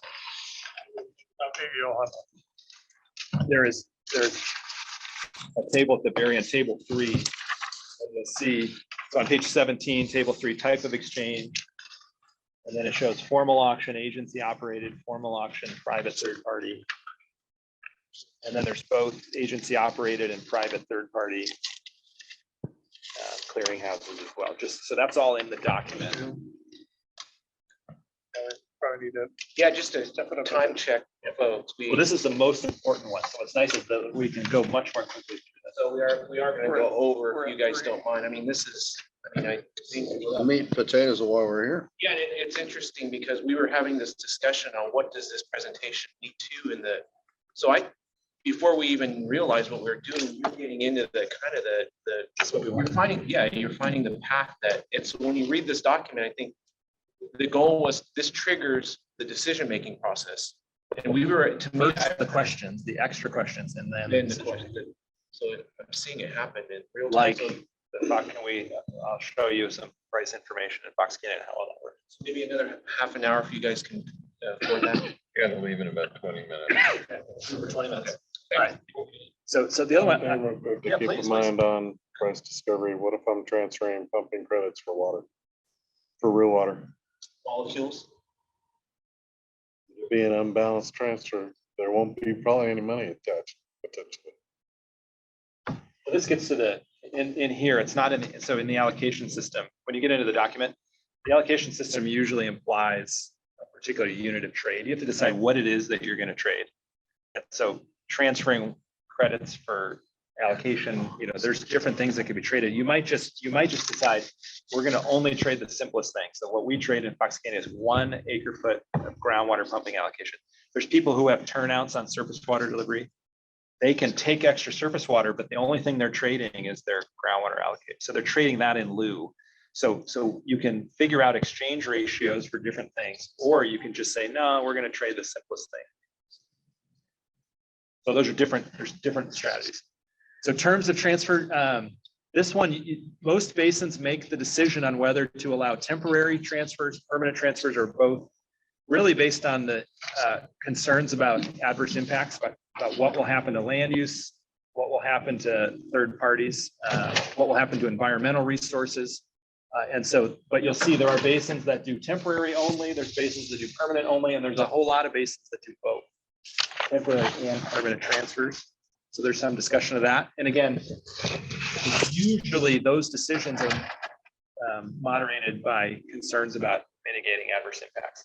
And so you see here, not every basin has publicly available information about these strategies.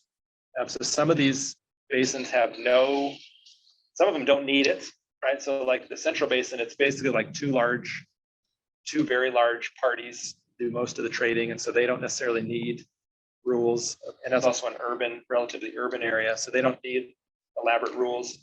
But some of these do have rules around mitigating adverse impacts. So the basic strategies are geographic boundaries. So there's sub areas that trading is allowed within. And so there's a number of basins that do that. There's directional restrictions on trade.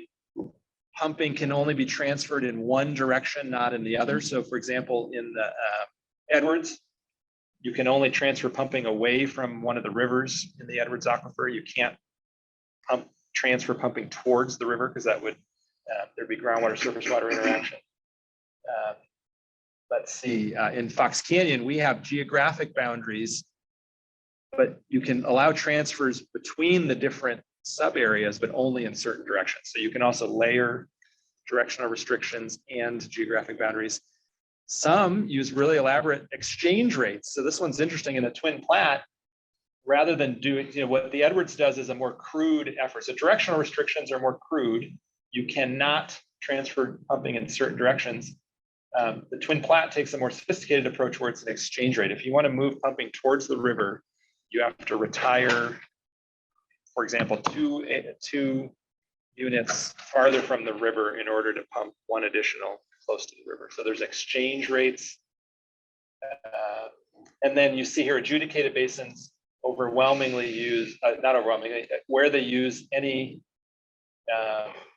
of these effects, it's mostly screening of transfers. So there's a formal process for getting the transfer approved where other parties to the adjudication are allowed to weigh in on whether or not there is a material harm, which is usually the term used in adjudication, that would result from the transfer.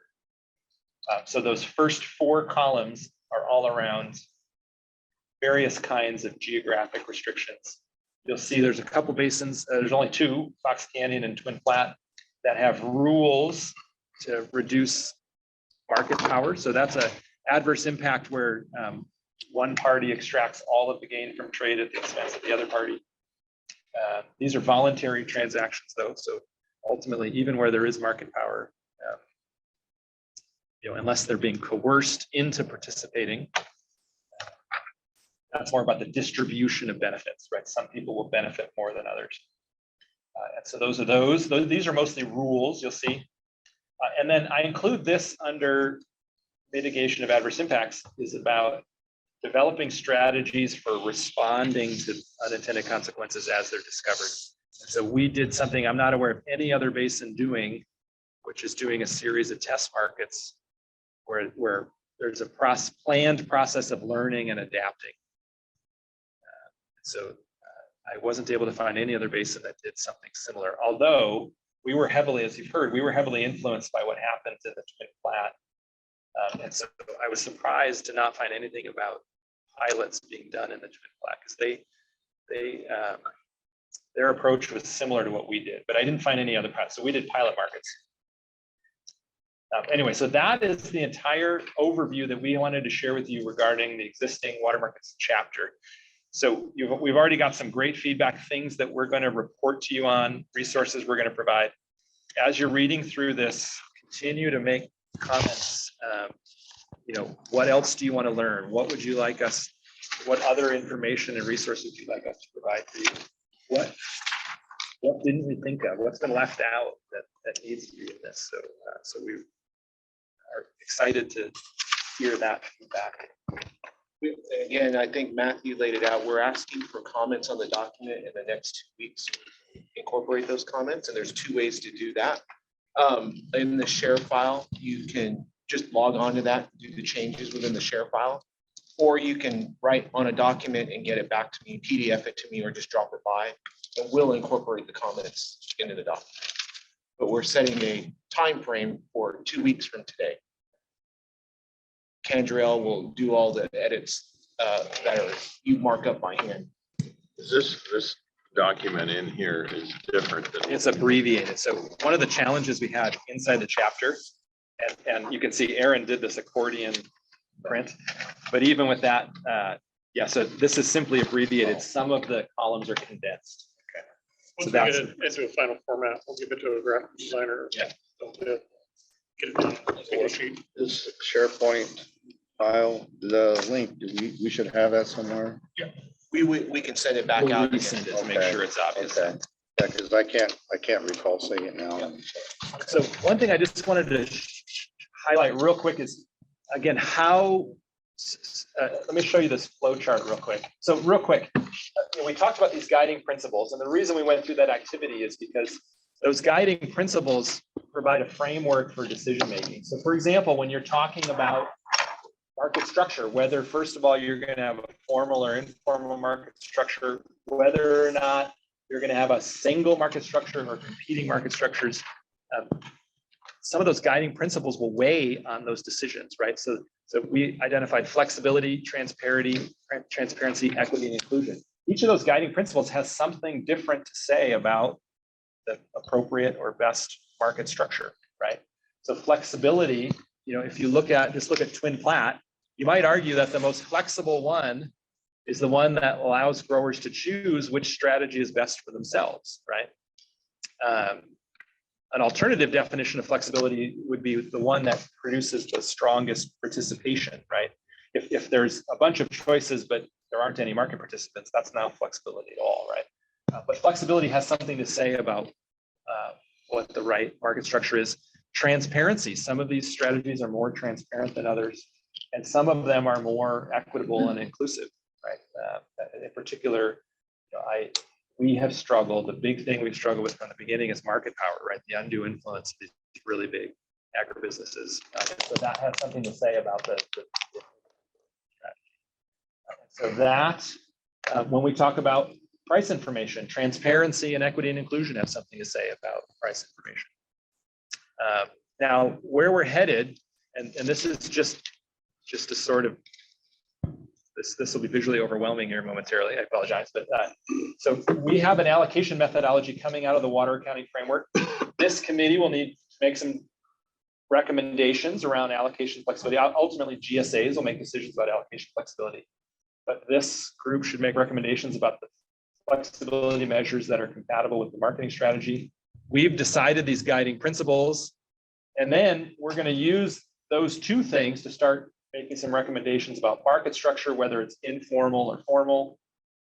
What are among the informal strategies, which ones groups prepared to recommend, and then down here, whether or not there's one approach or many that we advocate, and then possibly a set of market testing, which is a feedback loop and helps us to refine some of those decisions. And all of those exercises, so the allocation methodology, the guiding principles, these decisions about basic market structure, then are going to go into the next chapter of the report, which is starting to lay out rules, operating mechanisms, structures. Like, what would this thing look like? How would you implement the strategy? And so you see some of those things here. And again, those three exercises are all inputs to the rules and operating mechanisms of a final water marketing strategy. Right? So that's sort of how all of this will ultimately come together. And so what you've seen today, the existing market strategies, is just trying to lay out, okay, what's the menu of all the choices, right? What are the things that have been implemented somewhere else that we should consider here in the basin? And again, this we understand that this may not be exhaustive. You will think of things that you need to add to this. And we're excited to see what those are. Can we get a copy sent to us of this chart? Yeah. Thank you.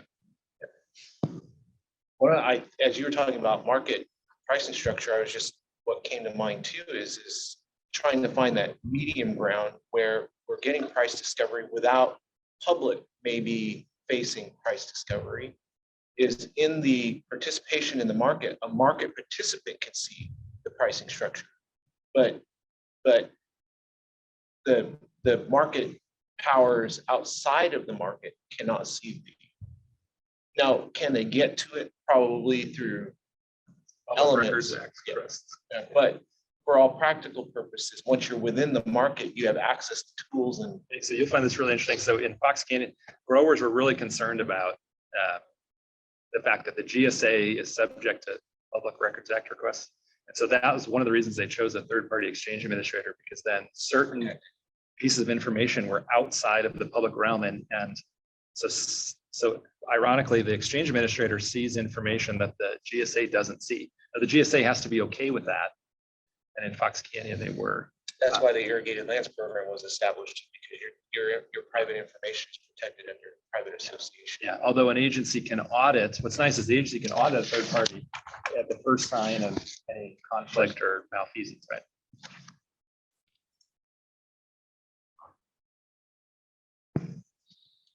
So I think that's what we hope to cover today, yeah. And I think what we're planning to do next is the next steps includes, we are probably primed for a workshop here. Yes. And we'll be scheduling that. And that workshop will cover the guiding principles, the existing markets, and the pending questions. Somewhat of a rehash of what we just went through. But that's for the public. This is the committee. So we have commitments under the Bureau of Reclamation that we're sharing this with the public. To report out on what's being done. So I would encourage to read the document, even though we just went through an exhaustive, because there's a lot more physically written in paper on there that Matthew's taken the time to give us, and then come ready to the table next time as we start adding to that flowchart. Hey, and the other one too, I want to encourage you to, so there's some discussion of advantages and disadvantages of different strategies in the chapter. And so some of that, the sources of that are personal experience that we've had in Fox Canyon. Some of that is, you'll see there's actually an appendix at the end looking at where people have done studies of markets, what worked and what didn't. Some of this is reading case studies, that sort of stuff. But I strongly encourage you to also share your own thoughts about advantages and disadvantages. We should start collecting, the collective knowledge of this group. And frankly, feel free to disagree. It might be an academic paper that said, well, yeah, this is what they learned. And you say, well, that might be what happened in Nebraska, but that is not how the world works here in this subbasin. So feel free to share thoughts about advantages and disadvantages of alternatives.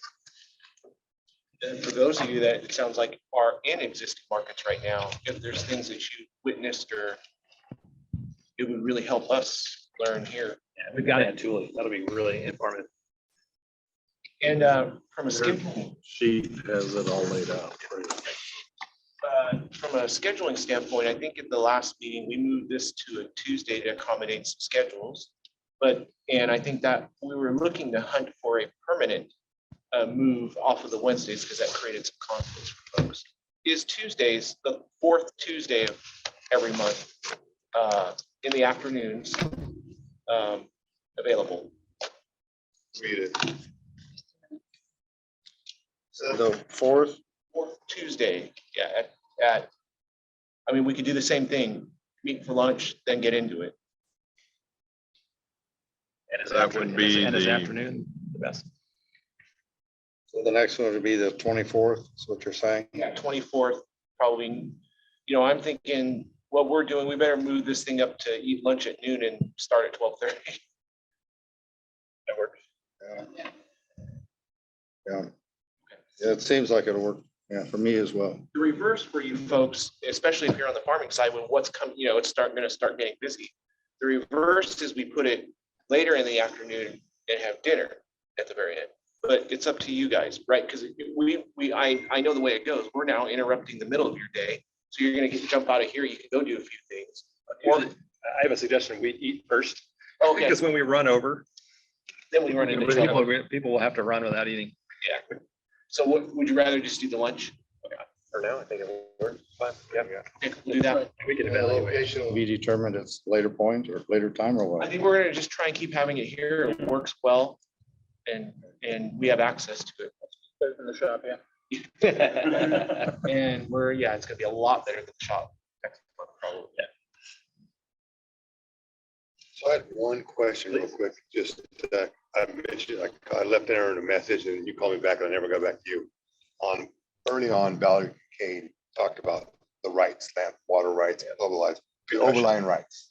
And she mentioned that you can't have a market with somebody actively exercising their overlying rights, which I'm assuming they continue to pump just because of the current law. So this is a really important question because something we have to layer on top of this is they're going to write a chapter on an understanding of water rights in Sigma and how we go about trying to transfer. And what you've heard her say is that, look, if you were to play strictly by the rules, all the law, you couldn't do transfers. It's just not possible with overlying rights. And again, if in Fox Canyon, we bridged that gap by saying, well, we're not trading water rights, we're trading pumping allocation, which is assigned to the well. It's agnostic with respect to and so that's not what's going to happen here. So you can't get around the water rights issue. So what she basically said is, look, we're going to have to all agree to bend the rules together, right? And so they'll be writing a chapter about how to do that. But they've been pulled away because of the GSP rewrites, right? GSP rewrites, well, moratorium. Emergency ordinances, yeah. Emergency ordinances, you name it, they're on it, but we're scheduling a meeting with them to try and get them back on our water market. They only have so much bandwidth. Well, like this, so just to your point, when you go back to this thing, so if I go back to the one of these charts, they might say, nah, we're not doing this dot, right? That dot's not going to work, whatever that dot is. Yeah. So they may potentially say, they may constrain the choices somewhat. And so we're waiting for that opinion. Gotcha. Or at least I think what she said is that their plan is not to constrain it, but to say, hey, look, if you do this, these will be the rules you're bending. And that's the opinion we're waiting for. And then, yeah, on adjudicated basis, I mean, is there a chance we don't create a water market and it has to become adjudicated? I mean, because adjudicated is just you can't get together and it's going to or what does that mean? No, the problem that adjudication poses is that you could set up a water marketing strategy under the GSP using Sigma and GSA authorities.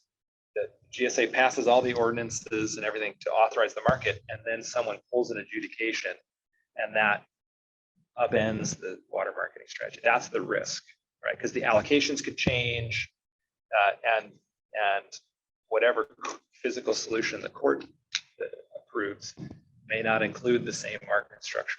So this is what we're going through right now at Fox Canyon. What we did is we surveyed adjudicated basins, and the thing we set up had to be a plausible adjudication. So that was our defense. So that way, when we adjudicate, we could take this thing and just say, hey, court, approve this, right? So that's what we did. But now we're in adjudication. And so the water markets. Even though you had gone through that methodology prior to, or? Oh, yeah. And again, we treated adjudication as inevitable. And it's always the allocation that triggers adjudication, not the market, right? If someone thinks they could have done better than the allocation. Then that's for the, yeah. And so they're challenging the adjudication. They're challenging the allocation, not the market. Yeah. But whenever the adjudication, we don't even know when an adjudication happens, which is senior, the adjudication or the GSP? It's the court. Yeah. Somebody has to be the test case. But who knows? So the point is there's some uncertainty. So the market wouldn't be affected at all because they're challenging the allocation. No, it could. No, it could be. It absolutely could be. Could be, yeah. If the adjudication comes out and it does not fit the structure, let's just say the adjudication comes out and says, no, you don't get a water accounting framework. But we based our water market on the water accounting framework. You're basically the underpinning of your water market. So like in a Jenga puzzle, they could pull one of the pieces out that makes the whole thing fall. Now there is a new adjudication process somewhat. It's called streamlined, but no, they're going through it first in the Fox Canyon, right? 3 times. Yeah. Each of the basins has a separate adjudication. So You mean there have been 3 different suits? No, we have 3 different basins and all Oh. 3 are adjudicated. Oh, okay. So these basins that went under adjudication were not Sigma adjudicated basins. They were adjudicated. Yeah, before Sigma. In fact, there is 1 or 2 since, but most of the 24 of 26 adjudications, I think, were before. And I've gotten into very heated arguments with very, well-informed people, even people that went through the adjudication process. And I still stand on, the courts are going to look at adjudications differently now because of Sigma. And I get told day in and day out by people who are in those processes, no, they won't, because it's a tried and true process that all these people have gone through. I said, yeah, but it hasn't worked. Because every attorney is going to go in there and use these examples of where they didn't work and where Sigma is supposedly supposed to work. Well, the other one that's weird, so the 3 Fox Canyon adjudication, or 2 of the 3, the argument, the complaint to the court actually seeks to vacate the GSPs. So that's the other one, is that You're challenging. the attorney is taking the bold step Challenging the of trying state. to challenge Sigma. Yeah, Right. Sigma, state. Yeah. Right, so who knows if it takes 2 years or 20. Yeah. But to your point, an adjudication could pull out one of the pieces that the rest doesn't. And where's this one taking place? The one that's challenging it? It had to have started. at Fox some- Canyon, no, so it's 2. Well, it's So Fox Canyon has 3 basins. And it's the 2 coastal basins. That are challenging the whole Yep. Sigma. They asking the court to vacate the GSPs. And there's a case up north against the east, the Turlock area, I think, east side basin. And then there's one in Madera. And the one interesting thing about Madera is one of the internal members of the GSA is suing the GSA for inaction on the GSP. Oh, wow. Like you're not moving fast enough. So and that's what Valerie also warns everybody, is that I could tell you what it is today and we can get a judgment tomorrow that undoes all of that. But common attorneys will also tell you is that if you all agree to something, you're kind of in a safe space until you get somebody uncomfortable, right? So that's where. And what's interesting, Sigma can now, an adjudication now can impose a physical solution on.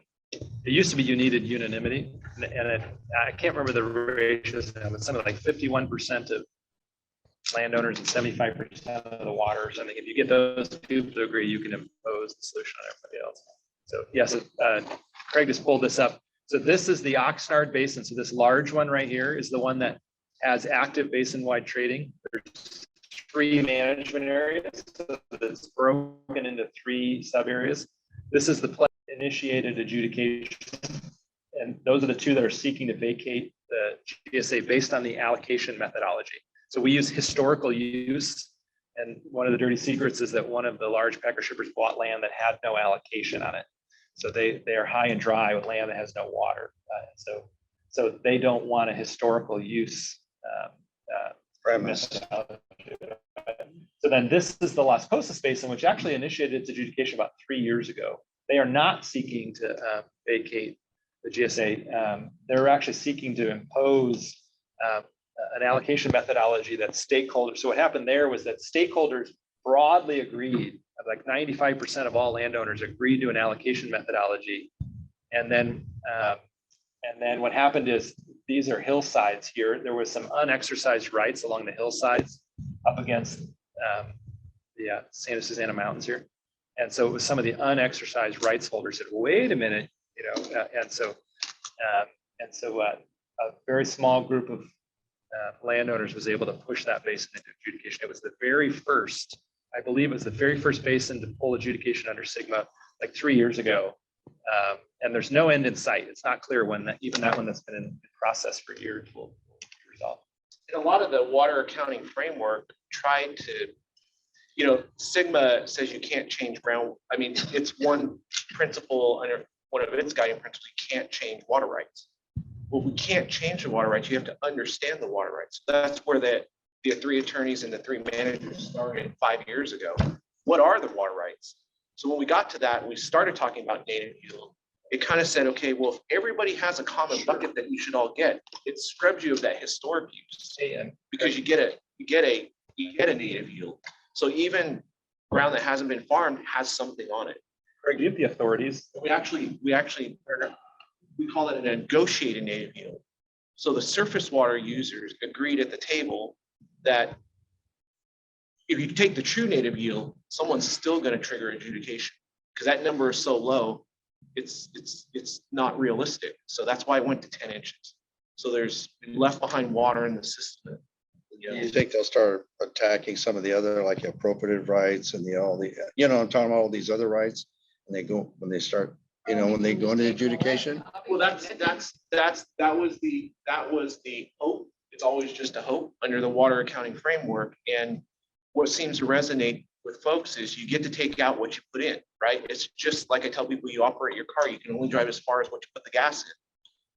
So if people can understand that, because that's how they operate their lives, they should have some semblance of buy-in. Now, it's not going to save everybody, and we have to be honest with it, but the market could help soften some blows here and there, and we're going to do our best. But ultimately, we're over pumping our current availability of to meet our demands, and we're going to have to reduce. Let's do it in a smart fashion. Help the edges with the market, and where we are going to land fallow. Let's work on something where we can turn it into something that might be able to benefit all parties. So that's why we're looking at these recharge basin habitat concepts, recharge basins around disadvantaged communities. And that way we can benefit everybody with those. Once we follow that ground out, the demand goes away, we can put park water in it. But we have to make those decisions. I mean, we see it happening already. I wish there was a recipe for it, right? We can draw a map and say we're going to do X, Y, and Z here and there. That has its own issues because we're saying we're going to do this on your ground, and people don't like that. But Greg, do you have the section we wrote on the Sigma authorities? They actually have the code. Do you have that readily able to pull it out in the chapters? in the sample document. I thought Kendriel added it to the primary document. Okay, that's right. If it's not, There's a question in here about the public comments to this document. How do we want to process those? that's a question. So again, if you want to do it on, if you want to make comments in your, Members of the public. I would say submit them to me, Jeremy, or I.